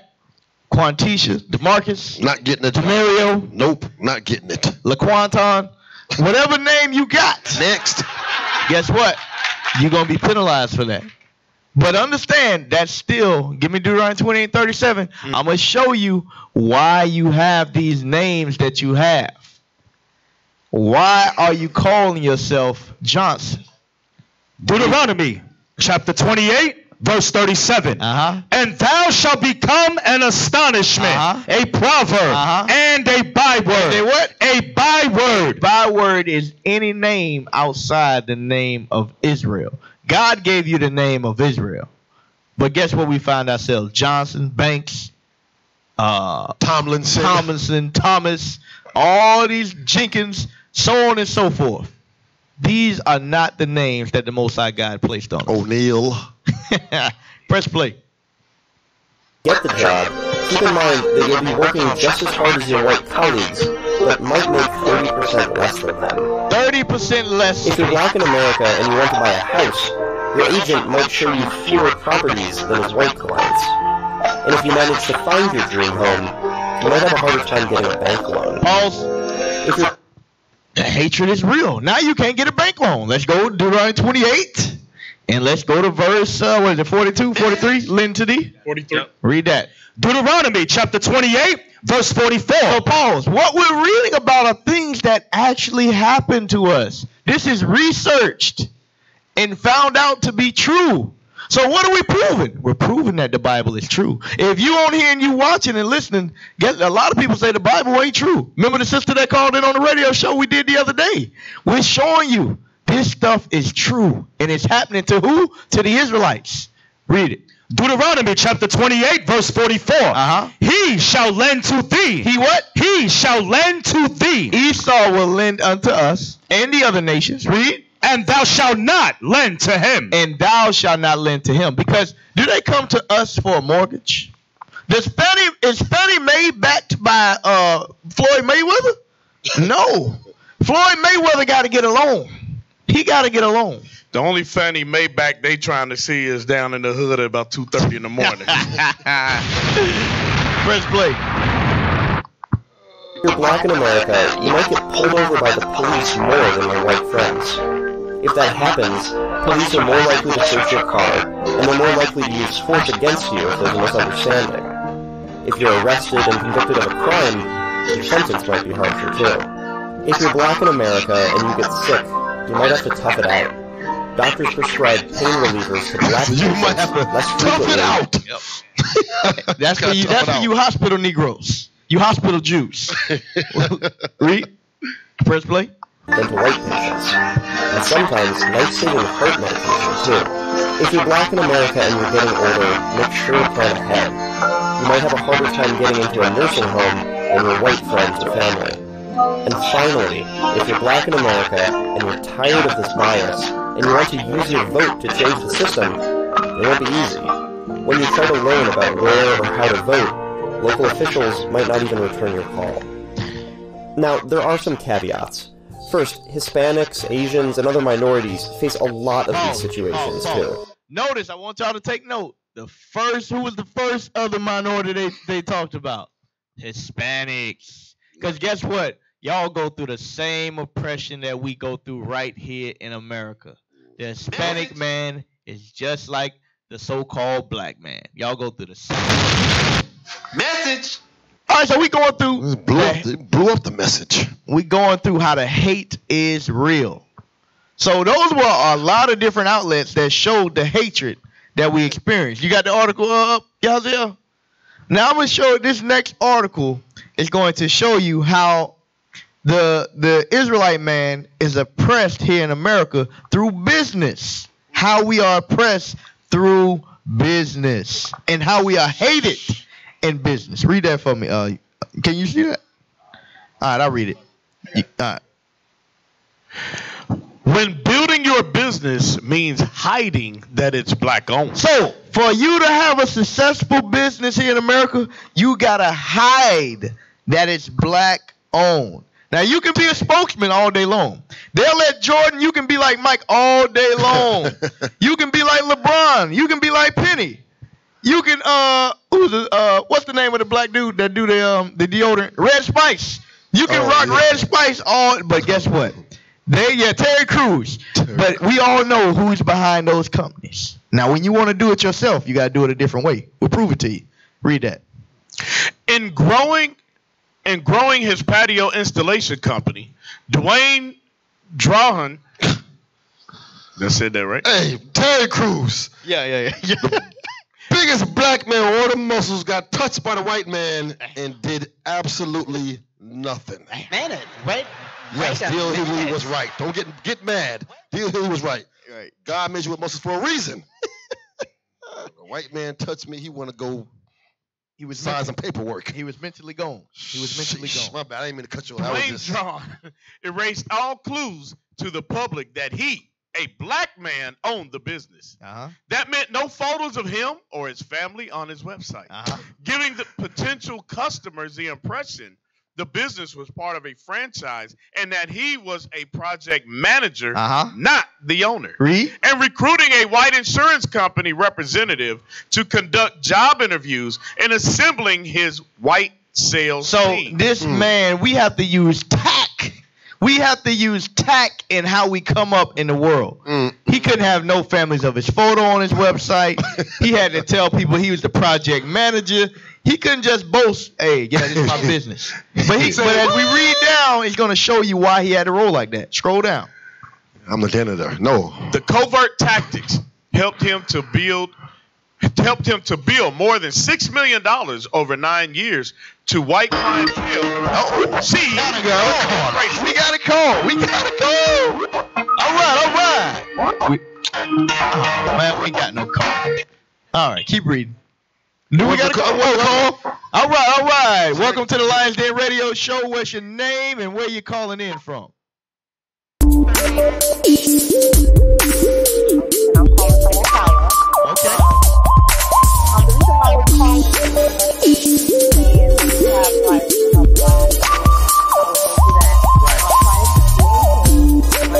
Stefano. It does for your resume. So a lot of times I have an opportunity for I have to go to an agency and then once they see my work ethic when I work at the job, it's like they would make comments like, oh, for me, Stefano,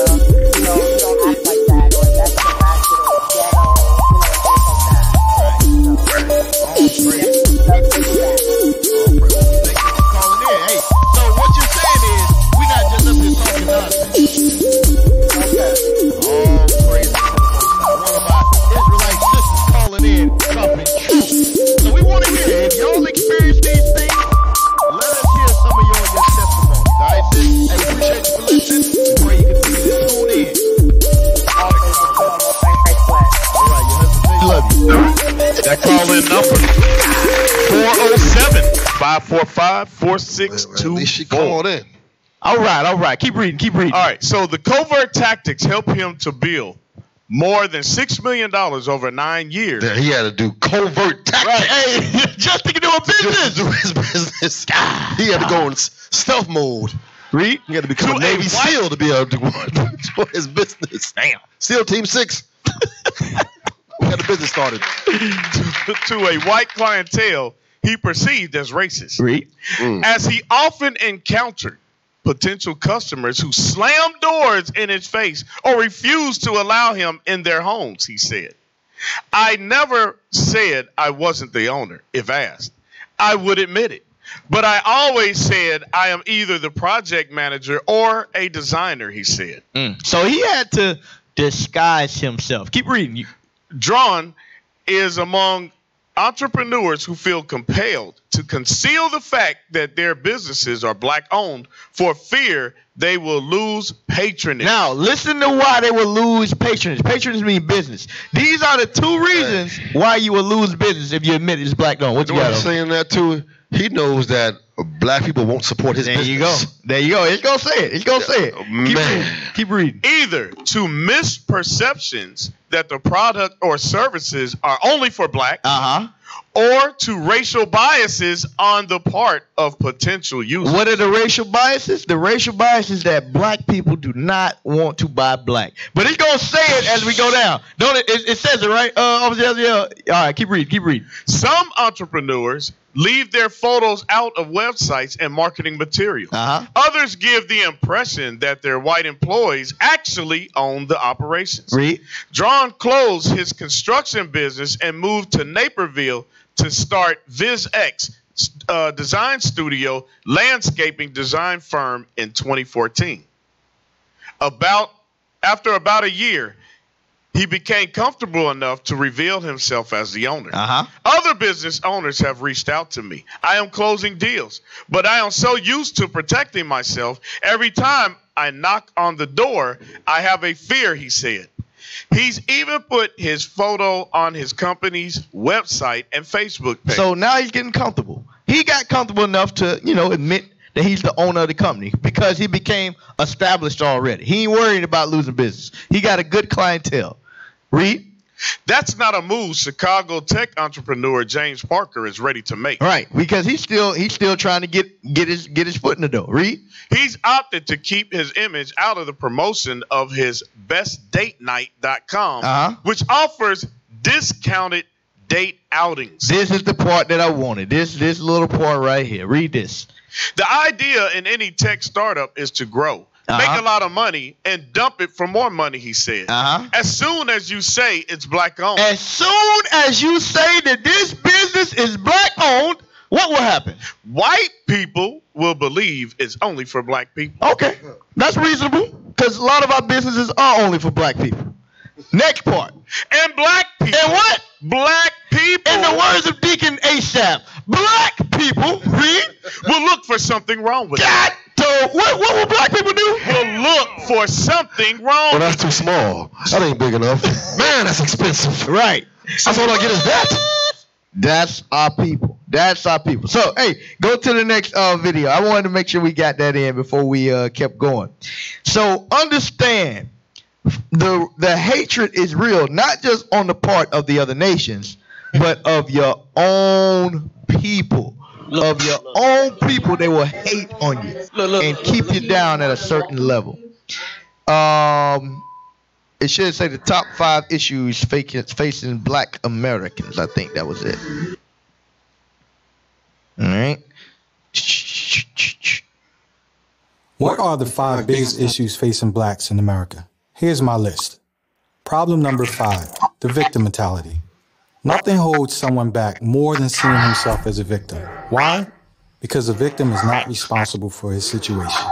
Everything is someone else's fault. And the victim sees little chance of improving his life. How can he get ahead if someone is holding him back? All this makes the victim unhappy, frustrated, and angry. This is how too many blacks see themselves, as victims. So much so that their victim status becomes their primary identity and their ruling ideology. I call it Victimology. Pause. So, victimology. Black people love this. They love this. But it's so crazy though. We will be victims, but when the Israelites go and teach you, you are victims. You're victims of white supremacy, and the white man is the devil. Then they have a problem with being the victim instantly. No. I'm balling. I'm good. But we're going to show you. Go to Hosea 5:15. We're going to show you why you are being victimized. Because it is true. It is true. You control your own destiny. But you don't under control. It ain't just because you work harder than somebody else. You put in more effort than somebody else. That's not what it's about. You have a spiritual problem. Read that. Hosea chapter 5 verse 15. I will go and return to my place till they acknowledge their offense. Till what? They acknowledge their offense and seek my face. In their affliction, they will seek me early. So we have to acknowledge our offense. If you rolling in a victim spirit, you're not going to acknowledge the things that are plaguing you. Press play. Fortunately, many black churches preach this victimology. Many black parents pass it on to their children, inner city schools teach it to their students, and the black media reinforce it. Meanwhile, the NAACP and other black grievance groups fundraise on it. Problem number 4, lack of diversity. Blacks repeatedly demand an honest dialogue or debate about race. But how can there ever be an honest dialogue about race between blacks and whites when there is virtually no honest dialogue between blacks and blacks? Pause. It's hypocritical. Pause. We won't have an honest talk with our own people. Until what? Until we get shot dead. Then we want to have a focus group. It's too late. Right. Then we want to meet together. Then we want to have a candlelight vigil. We have to address the issues in our own backyard first. That's what we have to do. You had something you want to add on that? Go to 2 Corinthians 13 and 5. This is what it's saying about us having a talk amongst each other. This is what God is telling us to do. 2 Corinthians chapter 13 verse 5. Examine yourselves. Do what? Examine yourselves. God is telling us as a nation to examine yourself. Talk amongst each other and figure out what the problem is. What are we doing in the black community? Are we pushing?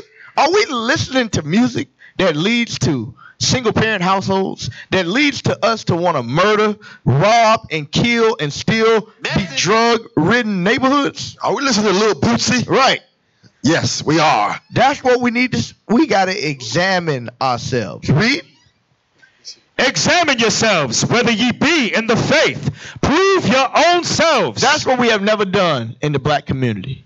We have never proved ourselves as a community of people. We don't ever create any change. All we do is point the finger at other nations. When are we ever going to hold ourselves accountable for our actions? Because contrary to popular belief, the Israelites don't just blame the white man for everything that's happening. We understand it's our actions as well. We understand it's because that we don't keep our God's laws that we are being oppressed. We understand that. Message. Press play. And if a black doesn't think whites are ultimately responsible for black people's problems, they're labeled a sellout, Uncle Tom, or race traitor. As long as this type of groupthink exists, race reverence of the Al Sharpton, Jesse Jackson type will continue to be celebrated, while independent black thinkers such as Professors Thomas Sowell and Walter Williams will be shown.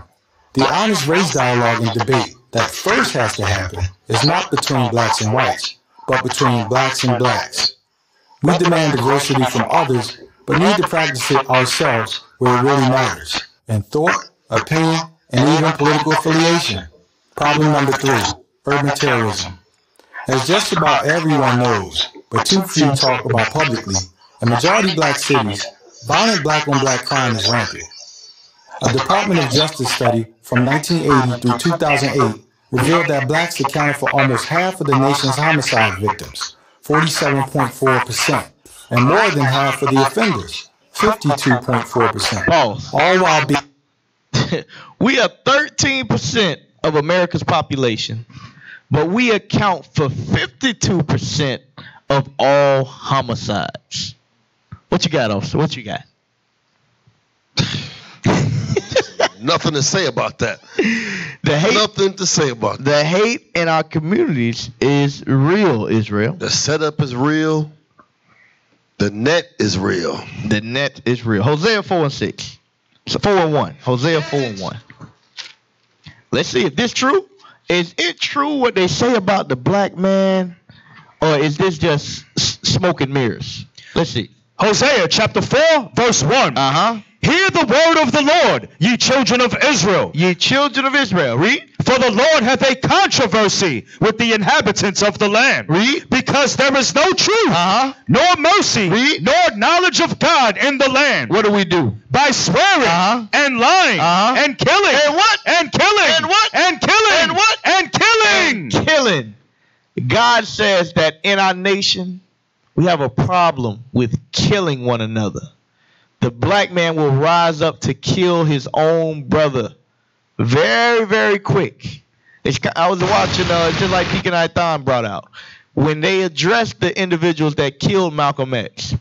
He said, did you ever lay a hand on any white supremacist group? And he had to look at himself in the mirror and say, nope, never did it. But yet he killed one of his own leaders that were for his own people. That's our people mindset. All right, press play. Being 13% of America's population, the Tuskegee Institute conducted a study of all known lynchings of blacks that occurred between 1882 through 1968.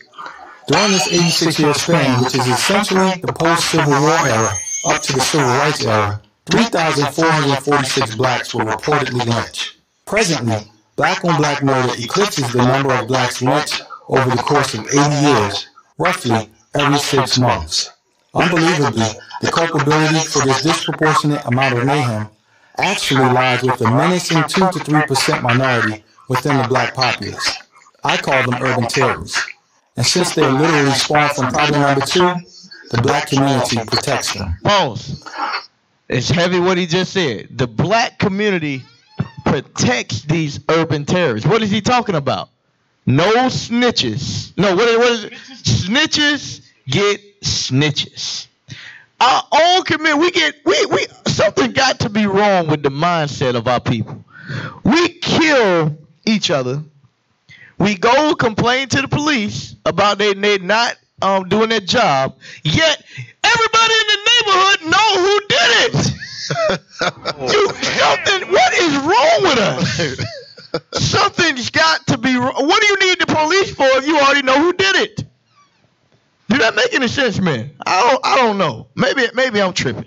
You got something? Yeah, 2nd Ezra chapter 5, verse 8. 2nd Ezra chapter 5, verse 8. Let's see who's doing the majority of these killings. 2nd Ezra chapter 5, verse 8. There shall be a confusion also in many places, and the fire shall be oft sent out again, and the wild beasts shall change their places, and menstruous women shall bring forth monsters. That's what the problem is. The single black and Hispanic woman that will not get in order, that will not submit to a godly black man, right? That's getting the handout, right, as some of the people say, but her God is the so-called white man. Right. She's the one raising them damn monsters. Absolutely. Absolutely. Press play. Problem number 2, proliferation of baby mamas. The disintegration of the nuclear family. I'm gonna stress this. I'm gonna stress this. Some of us was them monsters, right? Okay, raised by them single mothers. So I don't want y'all to, view this like, oh, they holier than thou. No, some of us were them same monsters. Absolutely. Okay. Absolutely. And proliferation, y'all didn't know what that means. That means a rapid increase in numbers.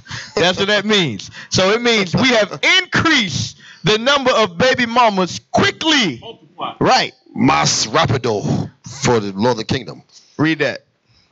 Has led to an astronomical increase of single mother households. According to the Moynihan Report, in 1965, nearly 25% of black children were born to unwed mothers. The report's author, Daniel Patrick Moynihan, said this was a disaster in the making. He was, of course, vilified by so-called black leaders and their progressive allies. But he was right. Today, the out-of-wedlock birth rate is nearly 75%, and even higher in some urban areas. Pause. To be clear, so now 75% of our brothers and sisters grow up by the hands of their mama. The Bible is just so true. Let's get another scripture that's describing the situation of the Israelites here in America. Isaiah chapter 3 and verse 12. Isaiah chapter 3 verse 12. As for my people. As for who? My people. Because this ain't happening to everybody. Read. Children are their oppressors. Who are their oppressors? Children are their oppressors. Didn't he just talk about urban terrorists? Didn't you just talk about the monsters? Monsters. Oh my God. So this Bible is a true book, people. It is a true book. Read. And women rule over them. And who? Women rule over them. Because he didn't say the proliferation of the baby daddy. He said the proliferation of the baby mama. Because who's stuck raising that child? The mom is, not the dad. Press play. Baby daddies share this responsibility with baby mamas. Yet, while baby daddies are blamed and rarely shown compassion, baby mamas are rarely blamed and receive both compassion and support. This lopsided dynamic and the previously listed pathology stem directly from the #1 problem facing the black community. Problem number 1. Unquestioning allegiance to so-called progressive policies. Unwavering loyalty to progressive liberal policies is the primary reason these dire conditions persist. It both makes them possible and perpetuates them. It's no coincidence that progressivism is the common thread that binds predominantly black cities with single-parent homes, failing schools, rampant poverty, and crime predominate. Look at cities like Detroit, Philadelphia, and Baltimore. They've been run by progressive Democrats for decades. If their liberal policies were at all effective, these cities should have become models of economic growth and prosperity. Instead, so what is it showing you? It's showing you dysfunction. It's showing you that these cities that have bought in to the Democrats, to the political parties, that is not working. Your vote means nothing. It's not working. What you got, officer? Go ahead, bring it out. I know you got he's you know, this is where you kind of got to spit out the bones that they're speaking. Right. This ain't a political problem. I'm going to show you what kind of problem. Bring it out. Bring it out. Give me Sirach chapter 22, verse 9 and 10. Bring it out. We got a moral problem. Yep. There you go. Okay. We not keeping our God's commandments. Read that. The book of Ecclesiasticus, chapter 22, verse 9. If children live honestly and have wherewithal, they shall cover the baseness of their parents. So, if children live honestly, they will cover the baseness of their parents. Read on. But children, being haughty. Being what? Haughty. Through disdain and want of nurture. Lack of nurturing. Go ahead. Do stain the nobility of their kindred. They stain the nobility. They give all of us a bad name. Heavy. That's heavy. Go to Ezekiel chapter 13. Ezekiel chapter 13, start at verse 4. We're going to read down. Because in all of these major cities, there's major pastors in each one of these cities. And they are in agreement with the political systems that they have in place. And they go hand in hand. Bishop says it all the time. The Christian church is the right arm of politics. It's the right arm. It's the right arm of the Democratic Party. Read this. Ezekiel chapter 13, verse 4. O Israel, thy prophets are like the foxes in the desert. Our prophets are like foxes in the deserts. Read. They have not gone up into the gaps. What have they done? Not gone up into the gaps. Our people have not gone into the gaps of our neighborhoods. They have not tried to change the mindset of the brothers and sisters that are in oppression. Read. Neither made up the hedge for the house of Israel to stand in the battle in the day of the Lord. Read. They have seen vanity. They have seen vanity. Because what do they keep doing? They keep signing off new bills to implement this and implement that, or have this meeting and this council. Read. and lying divination, saying, the Lord saith, and the Lord have not seen them, and they have made others to hope that they would confirm the word. Jump down to verse 9. Verse 9. And mine hand shall be upon the prophets that see vanity. And God's hand is upon our leaders. Read. And that divine lies. And that divine lies. Read. They shall not be in the assembly of my people. Neither shall they be written in the writing of the house of Israel. Neither shall they enter into the land of Israel. And ye shall know that I am the Lord God. Verse 10. Because they have seduced my people. Our people have been seduced by our leaders. Your Al Sharptons, your Jesse Jacksons, your Barack Obamas. Read. Saying peace, and there was no peace. We say peace, and there is no peace. Read. And one built up a wall, and lo, others daubed it, an untempered mortar. They daubed it with what? Untempered mortar. We daub our problems with untempered mortar. What is the untempered mortar? The untempered mortar is what? The Christian church. The untempered mortar is what? Politics. The untempered mortar is progressive. What he just, this long word he just said, whatever it is. Progressive something. You know what that untempered mortar is? What's that? Whitewashing. Right. We believe in all these other ways of creating change outside of coming back to God's laws, statutes, and commandments. That's untempered mortar. Go ahead, press play.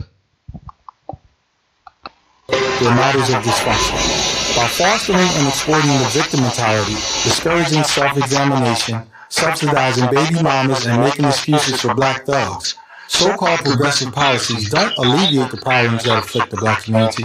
They aggravate those problems. You may have noticed that racism did not make the list.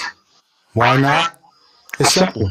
There will be no solution to the problems afflicting black America until more blacks recognize that the issues plaguing our community are ultimately self-inflicted. Pause. Does racism... Pause. You see what he said? This brother's smart. He understands. Yeah, the white man plays a part. But at the end of the day, you have to own up for your actions. Stop playing the victim, even though we hate it. All right, let's go to the we got something next. What's the next video? What's the next video or article we got? Let's get that thing rolling. So what are we showing you? We're showing you that the hate is real. Well, you were talking about the black businesses, right? Let's see why. Now this is just on a lighter note, but this is one of the things that plagues our businesses. Why they curse? Go ahead, play that right quick.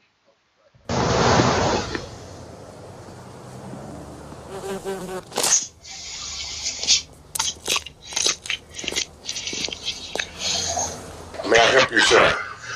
How much for an order of ribs? $2.50. $2.50? How many ribs do I get today? About 5. 5? So I guess that's about 50 cents a rib, huh? Yeah, about it. What do you want? One order ribs. One rib. One rib. I'm hungry. Make that one rib to go. One rib? One rib. What else? Green soda? Oh, come on now, look out for it, brother, man. Come on. Hey, take this. Why don't you let me get a cent for 15 cents? My cuts cost more than 15 cents. All right, fuck you, cuz. Pour them a handful down. Look, you greasy head Jerry Curl man. Pay me and get the hell out of my store.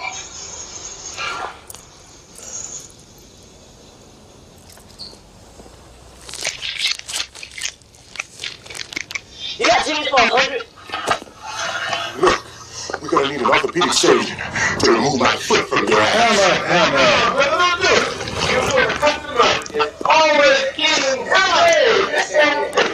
That's what they'll do to your business, man.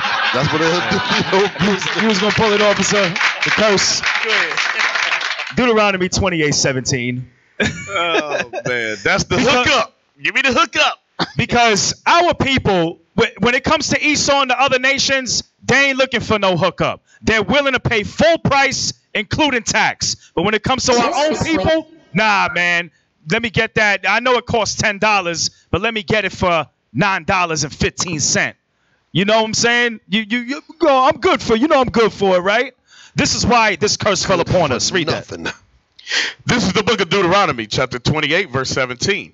Cursed shall be thy basket and thy store. This is why black businesses didn't have a longevity of succeeding. As a result of our people always want to get the handout from one another.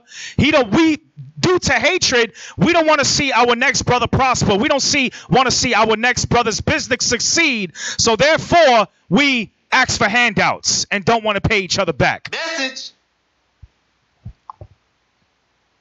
Yep, that's the right scripture right there, officers. So we got you're gonna lead us into the next video. So now we're gonna kind of curve it a little bit. We're gonna focus a little bit on how they do the nation of Israel. We dealt with how we treat the world of Israel. Predominantly those who don't know who they are. But if you follow the Israelites, you will understand the way they treat us is very, very bad. We have a bad name with the media because it's a media blockout on the Israelites. They don't want you to have any perception. They don't show you when we cleaning up the neighborhoods. They don't show you how we take crackheads and clean them up. They don't show you how we teach the young men not to sag their pants, how we marry our brothers and sisters. They won't show you none of that. But they'll only show you the negative images. So these are more of how to hate Israel. Play that. You actually converted to Judaism, right? To Hebrew Israelite? It's funny when you say I convert into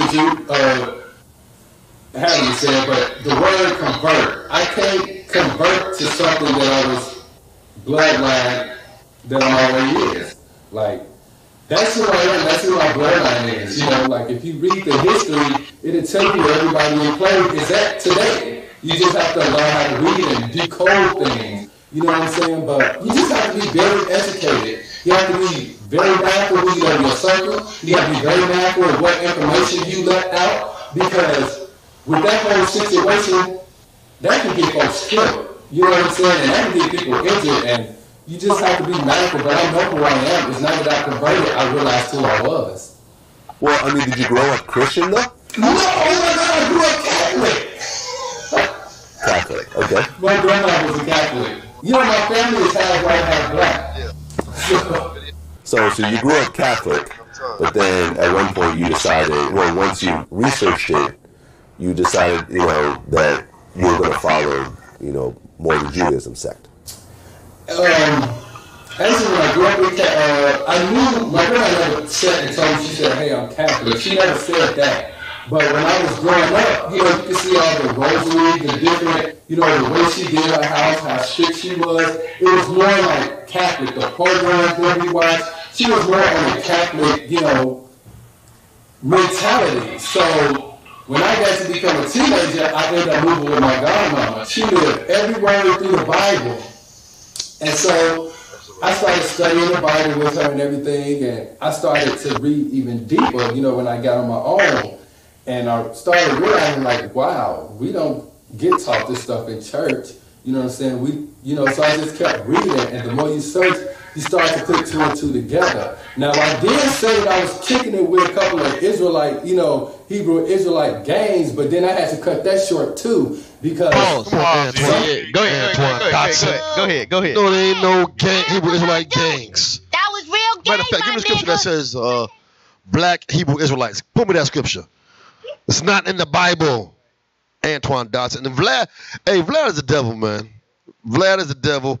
Lord Lamar, you should know better than that. Lord Lamar, you know he's devil. You still want to do interview after interview. Lord Lamar, he got some knowledge, bro. And he steady want to do interviews with Vlad like he ain't the enemy. Like this, exploiting the hell out of our people. What I learned about this too, they don't get paid for the interviews. He ain't paying for the interviews. He get paid off the views. They do it for exposure. Antoine doesn't need us Hebrew Israelite gangs. Bruh, please. I see whatever they was teaching you didn't change the way you still are acting. He said, I pray he repent. Gangs. He kicked it with a Q. He's Israelite gangs. I'll never. Wait a minute. Wait a minute. Shh, this brother here. Repent. Hold on. So, notice, y'all see the title, right? You remember earlier when the white man claimed what he was, they didn't put that up there. Now it's us, Black Hebrew Israelite gang. See how they do? Notice that. Gangs, but he's not a terrorist. Right, exactly. Go ahead, press play. See something right there. How many views that video got? How many views? You just have to do things on your own. You know what I'm saying? Like, I'm not affiliated with no camp, ain't nobody teach me anything. All this I'm learning on my own. Okay, so you don't go to Jewish temples or anything else like that? No. Pause. Notice he keeps trying to preface everything to Esau's understanding of being a Jew. First he said, you converted to Judaism. They know what we do is not Judaism. They know that. Now he's saying, what did he just say? Jewish temples. Right. Then you go to Jewish temples. We don't call them Jewish temples, and it ain't Jewish. We are the Israelites.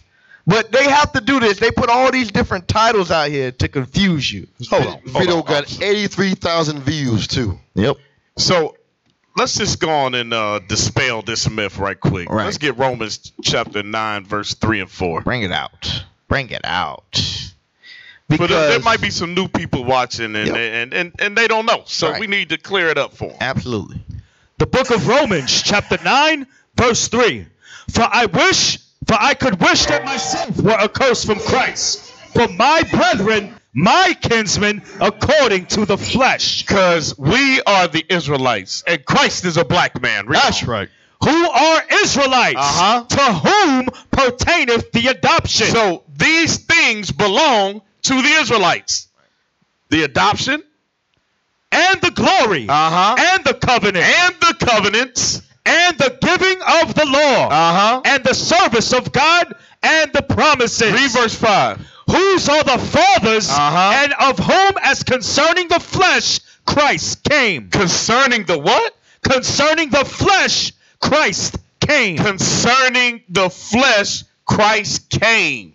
For the Israelites. For the Israelites. Not the black Hebrews. Not the black Hebrew Israelites. Not for Judaism. Right. Not for Jewish. Right. For the Israelites. That's right. And notice, if anybody has any understanding, you'll see the stuff that this young man is saying is not too scriptural. And now you see why. He said, I ain't with no camp. I ain't with this. I ain't with that.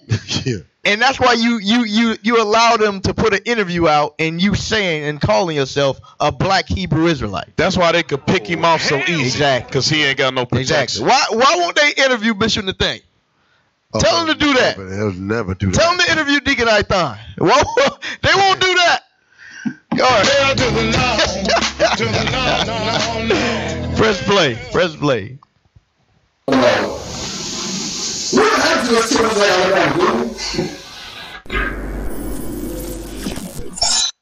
All right.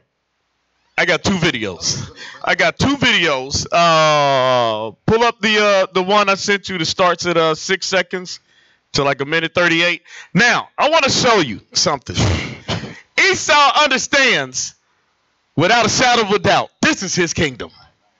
It's up to us to understand that we are God's children. And when we get the kingdom is forever. All right? So, let's play that first video. Esau understands this thing. I'm very, lucky guy. I go from I'm healthy, I'm relatively young, I'm white, which thank God for that shit, boy. That is a huge leg up. Are you kidding me? Oh, God, I love being white. I really do.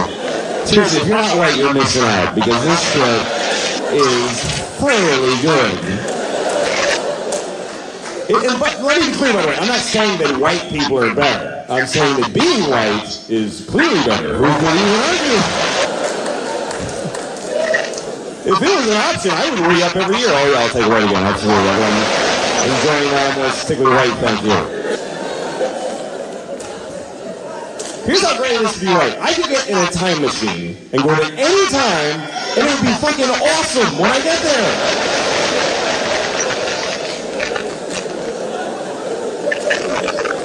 That is exclusively a white privilege. Black people can't fuck with time machines. A black guy in a time machine is like, hey, even before 1980, no thank you, I don't want to go. But I can go to any time. The year 2, I don't even know what's happening then. But I know when I get there, welcome, we have a table right here for you, sir. Oh, thank you. Oh, it's lovely here in the year 2. I can go to any time. In the past. I don't want to go to the future and find out what happens to white people because we're going to pay hard for this shit. You got to know that. We're not going to just fall from number 1 to 12. That's crazy. You know what? Real quick. Let me get Ezekiel chapter 39, verse 23. Because as a result of us not knowing who we are, as a result of us having confusion of faces, is a reason why we don't know why we are in the condition that we are in. But these heathens and the other nations can make videos like this mockery of us because they know why we are in the condition that we are in. Read that, please. Ezekiel chapter 39 and verse 23. And the heathen shall know that the house of Israel went into captivity for their iniquity. What does the other nations know? And the heathen shall know that the house of Israel went into captivity for their iniquity. The white man and the other nations know that the so-called black man and Hispanic man are in the conditions that we are in because we broke God's commandments and we choose to follow the ways of America. Absolutely. All praises. All praises. Message. All right, so we're going to end it with, give me that last video. Because a lot of us, we see the oppression that we're under. We looking for solutions. We want to arm ourselves. And even if we arm ourselves legally, we got to take action. We can't just sit back and let these things keep happening. Let's see what Esau knows that we don't know. Well, howdy there. Can I have big words about again? Start off tonight with a story so we can head some stuff off in the comment section from the Second Amendment crowd. Okay, so 10, 15 years ago, something like that, I was at the range. When I was at the range during this period of my life, I was angry. I was not having one day. This was range therapy for me. So while I'm there, a rookie cop with the county starts walking down the line, checking serial numbers on guns. Just was not in the mood to deal with it. Closed my case. And when he got up to me, he, kind of indicated for us to be ideological purists, where we're not going to be the ones getting shot. Okay, so now on to the actual advice. All right, Paul, hold on, and I want to preface something. So the story he was telling, he went to the range, and a police officer was coming through the range, and he was telling him, I need to see your gun, I need to see your gun. Esau told the police officer, you cannot see my gun. And he lived to tell about it. Right. And basically what he says is, I'm sorry to tell you this, black man, but if you would have tried that, you would have died. Right. That's basically what he says. So, but as he goes in, he explained more. Go ahead. You wouldn't be hearing this story right now. Man killed at range.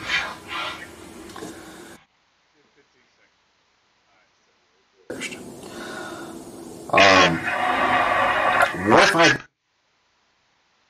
if he asked the guy, he's like, what's going on? He's like, this dude said he's going to shoot me if I open his case.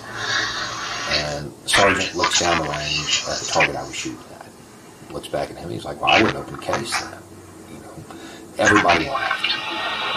The rookie cop got a talking to explaining that he can't do this. And then the sergeant turned to me and explained that I should know better. At the end of the day, nobody got shot, and my case didn't get searched. What if I had been black? You wouldn't be hearing this story right now. Man killed at range. Okay. So, I got questions, a few actually, from black people who want to start gun clubs for black people. And I told that story to remind the Second Amendment crowd that it's not the same. It is not the same. You know, you say, well, they don't have to do that. It's their right. It's all right. If they do the same things we do, they'll end up dead. Right now, they're trying to flex their rights to advocate for themselves and just get law enforcement used to the idea that a white person can be armed, and that's not a reason to shoot them. So you can talk about the Constitution all you want, but if they have a bad encounter, the only use of the Constitution will be to pack the wound. It's not going to stop the bullets. It's very easy for us to be ideological purists where we're not going to be the ones getting shot. Okay. So, now on to the actual advice. Alright. It took me so long to respond to these questions, guys, because it's a lot more complicated than I thought at first. You've got to get the rules of engagement established. Sadly, you don't get to determine what the cops do. And they may not tell you what they are. That's the first thing you have to fix. Get your club together, get your group of guys together, whatever, hold an event. And if you can, make it open carry, even though I normally don't like open carry events. And get the top law enforcement official in your jurisdiction there. And whatever you have to get in there. He's going to talk about gun safety. He's going to be ready to whatever it takes, you get in there. While he's there, you let him talk about whatever it is he wants to, and you ask him directly. They ain't gonna hear nothing. He basically said the laws don't apply to them. The laws only apply to us when in terms of getting shot at. Don't start a gun club. Don't open carry, nothing like that. He said, what did he say? The only thing they use the Constitution for is to pack your wounds with it because you're gonna get shot. And that's the truth. Y'all know that. Y'all see what's going on. So if you want to hear from a black man or a white man, same message. All right, play that. Do Black Lives Matter in Israel? Let's see. Do Black Lives Matter in Israel? If you ask some of the Ethiopian Jews who are citizens of the state, it doesn't feel that way. They've taken to the streets over the past several weeks to protest police brutality and racism in Israeli society. And this shouldn't be confused with the recent protests of African migrants who aren't Jewish and are seeking asylum. But back to the Ethiopians. These waves of protests were ignited in April after a video went viral of police violently beating an Israeli soldier of Ethiopian descent. And as Israel-based journalist and filmmaker David Sheen told me, that struck a chord with many. Pretty much every single Ethiopian Jewish man in this country can speak to that experience. Either he's experienced it personally, or his brother, or his uncle, or his friends have been the victims of police brutality. So what should you know about the Ethiopian Jewish community in Israel? Today, at least 135,000 Ethiopian Jews live in the country, which is approximately 2% of the population. Many of them arrived after Israel airlifted them out during the years of the famine in the 1980s and 90s. Before that, thousands of Ethiopians tried to reach Israel by land, many dying on the journey. But today, despite the fact that these black Jews of Israel are citizens of the state, which entitles them to equal protection under Israeli law, and despite the fact that they serve in the Israeli army and speak fluent Hebrew, they have long been the victims of systemic discrimination. Just how bad is it? Obviously, being the darkest hued Jews in the country, they face color-based discrimination that's not unlike the United States and other parts of the world. The Ethiopian community has not been allowed to access to housing all over the country. They were sent to certain communities and other communities refused them. They were sent to certain schools and other schools refused them. They've also suffered endemic poverty. At least 65% of Ethiopian children live below the poverty line. Just 5% of the community have college degrees. So, what are we seeing? We're seeing that black people are being oppressed in the promised land. They suffering the same oppression. But a lot of y'all might be saying, well, these people from Ethiopia, those ain't Israelites. Let's see. Read that. Zephaniah chapter 3 verse 10.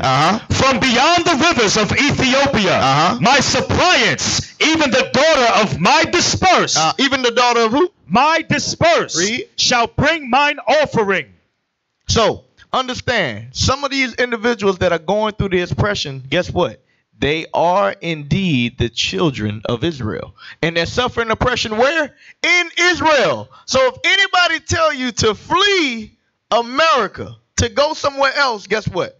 Oppression is awaiting. And it's going to knock at your door. All right, click on that next video. What's a black Israelite? What's a black Israelite? All right.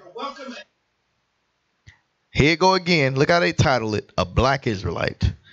Acting like they don't know what it is. They don't know what it is. Read the Bible. It's Jesus. It's Paul. It's Moses. It's Abraham. It's Isaac. It's Jacob. I say Israelite. Press play. Guys, I want you to welcome a guest chaser today, Chip Chantry, all the way from the great city of Philadelphia. Chip, how you doing? Good. Thanks. All right. Thanks for having me. Now, you're a stand-up comic. I am. You're going to be at the Stress Factory with us on the 6th. On the 6th, December 6th. December 6th. Be out there. I will be there. All right. So before we get into any comedy, got a serious story. Ashley, you are chasing a story. You're in Harlem, a church, racism, and a raid by Homeland Security. What do you got? An anti-white hate group known as the Black Israelites was raided by the feds Tuesday at their headquarters in Harlem, known as the Israelite Church of God in Jesus Christ. Wednesday, as I approached the building, it was clear they were on the defense. It's a public street. Matter. Doesn't matter. Yeah, In that case, if somebody take a picture of your house, is that public? Yeah, it is. No, it's not. Yeah, if it's from a street. You're not allowed to take pictures there. Because it's public. You're not supposed Is to take someone pictures. here who will speak with me on camera?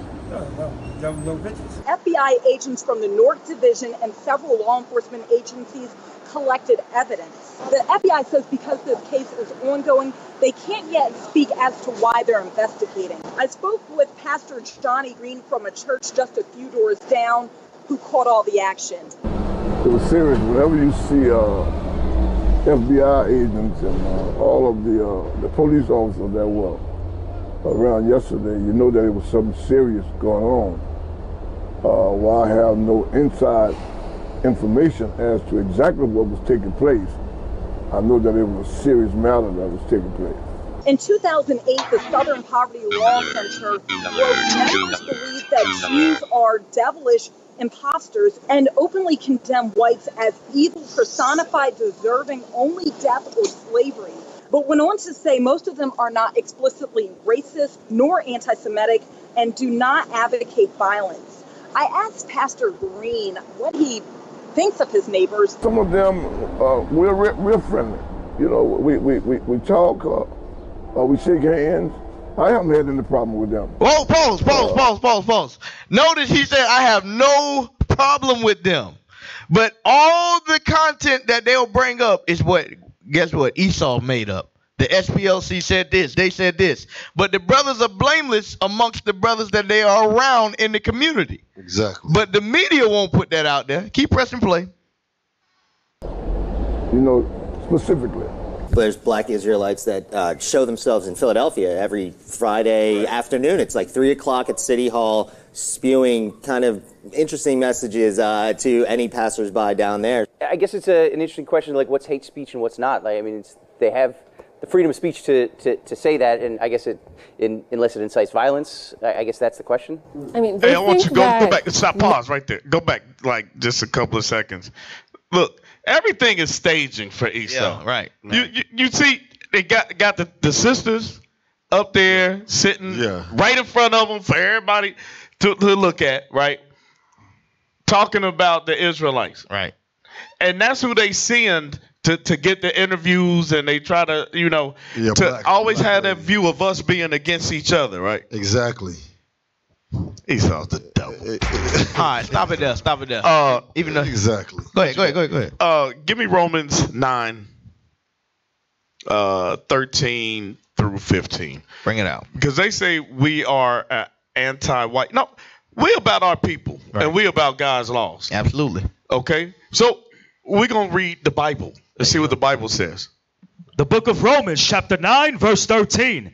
As it is written, Jacob have I loved, but Esau have I hated. So who inspired these words to be written? Right. The Most High God. There you go. Read. What shall we say then? Is there unrighteousness with God? So is there unrighteousness with God that he chose us? All right. Read. God forbid. No, read. For he saith to Moses, I will have mercy on whom I will have mercy, and I will have compassion on whom I will have compassion. That's the end of the matter. There you go. There you go. All praises. Well, hey, we appreciate you for tuning in. Another great episode of the Lion's Den Radio Show. We're here every Sunday at 6 p.m. We appreciate you for listening and watching. Tune in on our next show. And as always, what's our mission here, Officer Mikey L? We don't seek to ignore evil.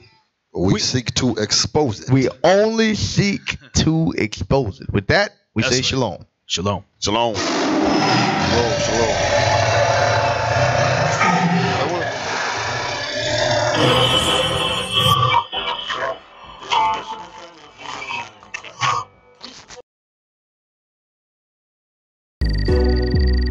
Stay up to date with our latest events, music, and classroom lessons.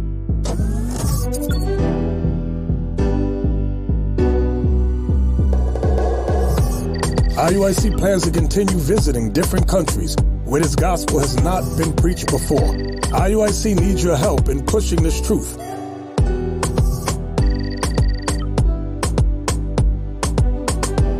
So join us. Subscribe to our Instagram, Facebook, Twitter, and podcast, and stay up to date with us.